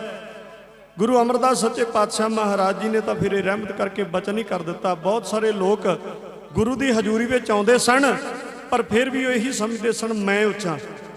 ਮਹਾਰਾਜ ਨੇ ਹਦਾਇਤ ਕਰ ਦਿੱਤੀ ਵੀ ਜਿਹੜਾ ਵੀ ਦਰਸ਼ਨ ਕਰਨ ਵਾਸਤੇ ਆਵੇ ਉਹਨਾਂ ਵਾਸਤੇ ਸਖਤ ਹਦਾਇਤ ਹੈ ਵੀ ਪਹਿਲਾਂ ਲੰਗਰ ਵਿੱਚ ਬਹਿ ਕੇ ਪ੍ਰਸ਼ਾਦਾ ਛਕੇ, ਫਿਰ ਉਹਨੂੰ ਦਰਸ਼ਨ ਹੋਣਗੇ। ਪਹਿਲਾਂ ਪੰਗਤ, ਪਾਛਾ ਸੰਗਤ। ਮਹਾਰਾਜ ਕਹਿਣ ਲੱਗੇ ਪਹਿਲਾਂ ਲੰਗਰ ਵਿੱਚ ਬਹਿ ਕੇ ਪ੍ਰਸ਼ਾਦਾ ਛਕੇਗਾ, ਕੋਈ ਆ ਜਾਏ ਉਥੋਂ ਜਲ ਪਾਣੀ ਛਕੇਗਾ ਤੇ ਫਿਰ ਅੱਗੇ ਆਵੇਗਾ। ਗੁਰਮੁਖੋ ਇਤਿਹਾਸ ਇਸ ਗੱਲ ਦੀ ਗਵਾਹੀ ਭਰਦਾ ਹੈ। ਬਾਦਸ਼ਾਹ ਉਸ ਵਕਤ ਦਾ ਹੁਕਮਰਾਨ ਜਿਹਦਾ ਨਾਂ ਹੈ ਅਕਬਰ, ਉਹਨੇ ਵੀ ਸਿਫਤ ਵਡਿਆਈ ਸੁਣੀ ਸਤਿਗੁਰਾਂ ਦੀ। ਲਾਹੌਰ ਤੋਂ ਆਇਆ, ਦਿੱਲੀ ਨੂੰ ਜਾ ਰਿਹਾ ਸੀ, ਉਹਨੇ ਵੀ ਸਤਿਗੁਰਾਂ ਦੇ ਦਰਸ਼ਨ ਕਰਨੇ ਚਾਹੇ। ਗੁਰੂ ਅਮਰਦਾਸ ਸੱਚੇ ਪਾਤਸ਼ਾਹ ਜੀ ਦੇ ਦਰਬਾਰ ਵਿੱਚ ਆਇਆ ਦਰਸ਼ਨ ਕਰਨ ਵਾਸਤੇ, ਪਰ ਯਾਦ ਰੱਖਿਓ ਉਹ ਦੁਨੀਆ ਦਾ ਬਾਦਸ਼ਾਹ ਹੈ। ਕੀ ਉਸ ਨੂੰ ਹਦਾਇਤ, ਉਸ ਨੂੰ ਆਗਿਆ ਮਿਲਣ ਦੀ ਹੋਗੀ? ਨਹੀਂ। ਅਕਬਰ ਬਾਦਸ਼ਾਹ ਨੂੰ ਵੀ ਸੇਵਾਦਾਰਾਂ ਨੇ ਕਿਹਾ ਸਤਿਗੁਰਾਂ ਦਾ ਹੁਕਮ ਹੈ ਪਹਿਲਾਂ ਪੰਗਤ ਵਿੱਚ ਬਹਿ ਕੇ ਪ੍ਰਸ਼ਾਦ ਛਕਣਾ ਪਏਗਾ। ਯਾਦ ਰੱਖਿਓ ਜਿਸ ਪੰਗਤ ਵਿੱਚ ਬਹਿ ਕੇ ਇੱਕ ਭਿਖਾਰੀ ਪ੍ਰਸ਼ਾਦ ਛਕਦਾ ਹੈ, ਇੱਕ ਮੰਗਤਾ ਪ੍ਰਸ਼ਾਦ ਛਕਦਾ ਹੈ, ਉਸੇ ਪੰਗਤ ਵਿੱਚ ਬਹਿ ਕੇ ਇੱਕ ਬਾਦਸ਼ਾਹ ਵੀ ਛਕੇਗਾ। ਅਕਬਰ ਬਾਦਸ਼ਾਹ ਜਦੋਂ ਆਇਆ, ਵੇਖੋ ਗੁਰੂ ਦੇ ਘਰ ਦਾ ਸਤਿਕਾਰ ਕਿੰਨਾ ਹੋਣਾ ਚਾਹੀਦਾ। ਉਹ ਰਾਜੇ ਮਹਾਰਾਜੇ ਕਰਦੇ ਰਹੇ। ਅੱਜ ਦੇ ਮੈਂ ਇਹ ਗੱਲ ਕਹਿਣ ਤੋਂ ਗੁਰੇਜ਼ ਨਹੀਂ ਕਰਾਂਗਾ। ਯਾਦ ਰੱਖਿਓ ਗੁਰੂ ਦਾ ਭੈ ਹੀ ਲਾ ਦਿੱਤਾ। ਇਸ ਦੁਨੀਆ ਦੇ ਅੰਦਰ ਆਪਣੇ ਆਪ ਨੂੰ ਰਾਜੇ ਤੇ ਮਹਾਰਾਜੇ ਕਹਾਉਣ ਵਾਲਿਆਂ ਨੇ ਇੱਕ ਖੇਡ ਜੀ ਬਣਾ ਲਈ। ਉਹ ਗੁਰੂ ਦਾ ਸਤਿਕਾਰ ਬਾਦਸ਼ਾਹ ਕਿੰਨਾ ਕਰਦੇ ਸਨ, ਕਿਤੇ ਸਿੱਖਿਆ ਲੈ ਲਈਏ। ਜ਼ਿਕਰ ਆਉਂਦਾ ਅਕਬਰ ਬਾਦਸ਼ਾਹ ਗੋਇੰਦਵਾਲ ਸਾਹਿਬ ਆਇਆ, ਜਦੋਂ ਰੱਥ ਤੋਂ ਉਤਰਿਆ ਉਹਦੇ ਅਹਿਲਕਾਰ ਥੱਲੇ ਗਲੀਚੇ ਵਿਛਾਉਣ ਲੱਗੇ ਉਹਦੇ ਤੁਰਨ ਵਾਸਤੇ। ਬਾਦਸ਼ਾਹ ਸੀ। ਗੁਰਸਿੱਖੋ ਜਦੋਂ ਥੱਲੇ ਉਤਰ ਕੇ ਗਲੀਚਿਆਂ ਤੇ ਤੁਰਨ ਲੱਗਾ, ਉਸ ਅਕਬਰ ਬਾਦਸ਼ਾਹ ਨੇ ਆਪਣੇ ਹੱਥ ਨਾਲ ਗਲੀਚਾ ਪਾਸੇ ਕਰ ਦਿੱਤਾ। ਕਹਿਣ ਲੱਗਾ ਮੈਂ ਗੁਰੂ ਨਾਨਕ ਦੇ ਘਰ ਵਿੱਚ ਦਰਸ਼ਨ ਕਰਨ ਵਾਸਤੇ ਚੱਲਿਆ। ਗੁਰਸਿੱਖੋ ਹਉਮੈ ਤੇ ਹੰਕਾਰ ਦੇ ਘੋੜੇ ਤੇ ਚੜ ਕੇ ਆਵਾਂਗੇ, ਮਿਲੇਗਾ ਕੱਖ ਨਹੀਂ, ਖੁਆਰ ਹੋਵਾਂਗੇ। ਜੇ ਨਿਮਰਤਾ ਦੀ ਝੋਲੀ ਫੈਲਾ ਕੇ ਗੁਰੂ ਨਾਨਕ ਦੇ ਘਰ ਦੇ ਵਿੱਚ ਆਵਾਂਗੇ ਤੇ ਵੱਡੀਆਂ ਰਹਿਮਤਾਂ ਸਾਨੂੰ ਪ੍ਰਾਪਤ ਹੋ ਜਾਣਗੀਆਂ। ਅਕਬਰ ਬਾਦਸ਼ਾਹ ਆਇਆ, ਗੁਰਸਿੱਖਾਂ ਆਖਿਆ ਪਹਿਲਾਂ ਲੰਗਰ ਵਿੱਚ ਬਹਿਣਾ ਪਏਗਾ, ਪ੍ਰਸ਼ਾਦ ਛਕੋ ਫਿਰ ਦਰਸ਼ਨ ਹੋਣਗੇ। ਅਕਬਰ ਬਾਦਸ਼ਾਹ ਨੇ ਪੰਗਤ ਵਿੱਚ ਬਹਿ ਕੇ ਪ੍ਰਸ਼ਾਦ ਛਕਿਆ। ਪੰਗਤ ਵਿੱਚ ਬਹਿ ਕੇ ਗੁਰਸਿੱਖੋ ਪੰਗਤ ਵਿੱਚ ਬਹਿ ਕੇ ਪ੍ਰਸ਼ਾਦ ਛਕਿਆ। ਅਕਬਰ ਬਾਦਸ਼ਾਹ ਨੇ ਪ੍ਰਸੰਨ ਹੋਇਆ, ਕਹਿਣ ਲੱਗਾ ਮੈਨੂੰ ਇੰਨਾ ਕੁ ਆਨੰਦ ਆਇਆ ਜ਼ਿੰਦਗੀ ਵਿੱਚ ਕਦੇ ਆਇਆ ਹੀ ਨਹੀਂ। ਇਸ ਸੇਵਾ ਵਾਸਤੇ ਫਿਰ ਉਹਨੇ ਗੁਰੂ ਅਮਰਦਾਸ ਜੀ ਦੇ ਚਰਨਾਂ 'ਚ ਬੇਨਤੀ ਕੀਤੀ, ਮਹਾਰਾਜ ਮੇਰੇ ਤੇ ਕਿਰਪਾ ਕਰੋ, ਮੈਂ ਲੰਗਰ ਦੇ ਨਾਮ ਵੱਡੀ ਜਗੀਰ ਲਾਉਣੀ ਚਾਹੁੰਦਾ। ਗੁਰੂ ਅਮਰਦਾਸ ਸੱਚੇ ਪਾਤਸ਼ਾਹ ਹੱਸ ਪਏ, ਕਹਿਣ ਲੱਗੇ ਰਾਜਨ ਜੇ ਤੂੰ ਵੱਡੀ ਜਗੀਰ ਲਾਈ ਫਿਰ ਇਹ ਲੰਗਰ ਸੰਗਤ ਦਾ ਨਹੀਂ ਰਹਿ ਜਾਏਗਾ। ਫਿਰ ਆਖਣਗੇ ਇਹ ਅਕਬਰ ਬਾਦਸ਼ਾਹ ਦਾ ਲੰਗਰ ਹੈ, ਇਹ ਲੰਗਰ ਸੰਗਤ ਦਾ ਹੀ ਰਹੇਗਾ, ਇਹ ਸੰਗਤ ਦੇ ਥੋੜੇ ਥੋੜੇ ਤਿਲ ਫੁੱਲ ਦੇ ਨਾਲ ਹੀ ਚੱਲੇਗਾ। ਇਸ ਕਰਕੇ ਜੇ ਤੂੰ ਕੁਝ ਕਰਨਾ ਹੀ ਚਾਹੁੰਦਾ ਹੈ ਨਾ, ਜਿਨ੍ਹਾਂ ਗਰੀਬਾਂ ਦੇ ਉੱਤੇ ਤਗੜੇ ਟੈਕਸ ਲਾਏ ਹੋਏ ਨੇ ਨਾ, ਉਹਨਾਂ ਟੈਕਸਾਂ ਨੂੰ ਮੁਆਫ ਕਰ ਦੇ। ਗੁਰਸਿੱਖੋ ਇੱਕ ਵਾਰੀ ਆਖੋ ਸਤਨਾਮ ਸ੍ਰੀ ਵਾਹਿਗੁਰੂ। ਇਹ ਮੇਰੇ ਗੁਰੂ ਦੀ ਵਡਿਆਈ ਹੈ, ਗੁਰੂ ਦਾ ਹੁਕਮ ਹੈ, ਇਹ ਗੁਰੂ ਦਾ ਉਪਦੇਸ਼ ਹੈ। ਓਏ ਅੱਜ ਦੇ ਰਾਜੇ ਮਹਾਰਾਜੇ ਬਣੇ ਤਾਂ ਨਾ ਜਾਣਾ ਪ੍ਰਜਾ ਦਾ ਗਲ ਘੁੱਟਣ ਵਾਸਤੇ ਕਿੰਨੇ ਕੁ ਟੈਕਸ ਅੱਜ ਦੇ ਸਮੇਂ 'ਚ ਲੱਗ ਰਹੇ ਨੇ। ਆਪਣੇ ਆਪ ਖਿਆਲ ਕਰਕੇ ਵੇਖ ਲਓ ਕੀ ਕੁਝ ਇਸ ਸਮੇਂ ਵਿੱਚ ਬੀਤ ਰਿਹਾ। ਰਹੋ ਵਿਚਾਰ। ਗੁਰੂ ਅਮਰਦਾਸ ਸੱਚੇ ਪਾਤਸ਼ਾਹ ਮਹਾਰਾਜ ਦੇ ਚਰਨਾਂ ਵਿੱਚ ਬਾਬਾ ਸਾਵਣਮਲ ਬੈਠਾ ਹੈ, ਹਰੀਪੁਰ ਰਿਆਸਤ ਦਾ ਰਾਜਾ ਬੈਠਾ ਹੈ। ਮਹਾਰਾਜ ਸੱਚੇ ਪਾਤਸ਼ਾਹ ਨੂੰ ਗੱਲ ਦੱਸੀ। ਦਾਤਾਰ ਜੀ ਕਹਿਣ ਲੱਗੇ ਹਕੀਕਤ ਦੱਸੋ। ਭਾਵੇਂ ਸਤਿਗੁਰੂ ਮੇਰਾ ਜਾਣਦਾ ਸਾਰਾ ਕੁਝ ਹੈ, ਪੇਸ ਦਾ ਪੁੱਤਰ ਮੂਰਛਿਤ ਕਿਵੇਂ ਹੋਇਆ, ਇਹ ਚੜ੍ਹਦੀ ਕਲਾ ਵਿੱਚ ਇਹਦੇ ਪ੍ਰਾਣ ਕਿਵੇਂ ਚੱਲੇ, ਕੀ ਕੁਝ ਹੋਇਆ, ਗੁਰੂ ਦਾ ਕਰਨ ਕਰਾਉਣ ਵਾਲਾ ਆਪ ਹੈ ਨਾ। ਪਰ ਸੰਗਤ ਬੈਠੀ ਸੀ ਮੇਰੇ ਸਤਿਗੁਰੂ ਸੱਚੇ ਪਾਤਸ਼ਾਹ ਮਹਾਰਾਜ ਜੀ, ਉਹਨਾਂ ਦੀ ਜ਼ੁਬਾਨੀ ਪੁੱਛਣ ਲੱਗ ਪਏ।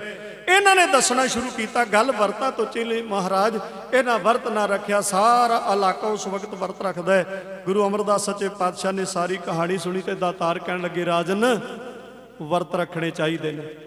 ਯਾਦ ਰੱਖਿਓ ਅੱਜ ਵੀ ਸਾਡੇ ਘਰਾਂ ਪਰਿਵਾਰਾਂ ਦੇ ਵਿੱਚ ਸਾਡੀਆਂ ਬੀਬੀਆਂ ਭੈਣਾਂ ਮਾਤਾਵਾਂ ਕਈ ਵਰਤ ਰੱਖਦੀਆਂ ਨੇ, ਪਰ ਯਾਦ ਰੱਖਿਓ ਵਰਤ ਇਹ ਨਹੀਂ ਵੀ ਇਕਾਦਸ਼ੀ ਦਾ ਵਰਤ ਤੇ ਆ ਦੂਜਾ ਵਰਤ ਤੇ ਆ ਤੀਜਾ ਵਰਤ।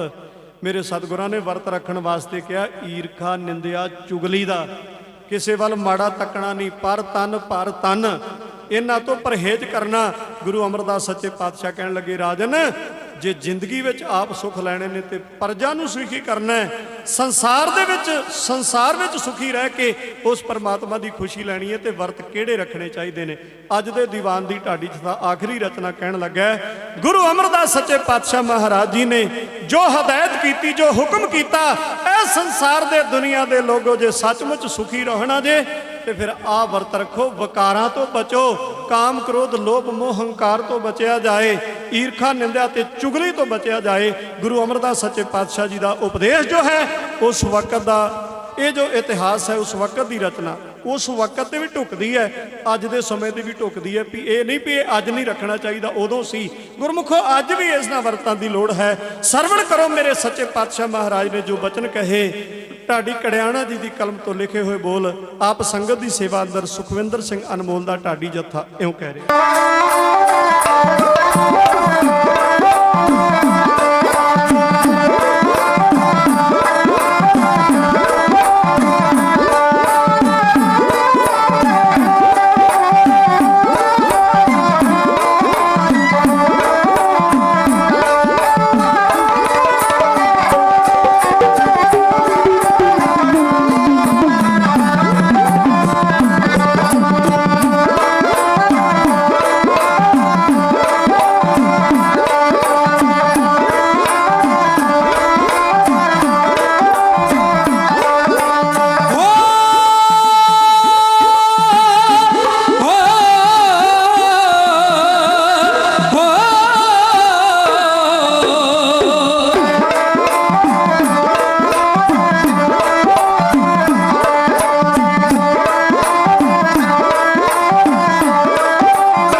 ਇੱਕ ਵਾਰ ਸਾਰੀ ਸੰਗਤ ਆਖੋ ਜੀ ਸਤਨਾਮ ਸ੍ਰੀ ਵਾਹਿਗੁਰੂ। ਗੁਰੂ ਅਮਰਦਾਸ ਸੱਚੇ ਪਾਤਸ਼ਾਹ ਕਹਿਣ ਲੱਗੇ, ਰਾਜਨ ਸਾਰੀ ਨਗਰੀ ਸਾਰਾ ਇਲਾਕਾ ਸੁਖੀ ਵਸੇਗਾ ਜੇ ਉਸ ਪਰਮਾਤਮਾ ਦੇ ਭੈ ਵਿੱਚ ਚੱਲਾਂਗੇ।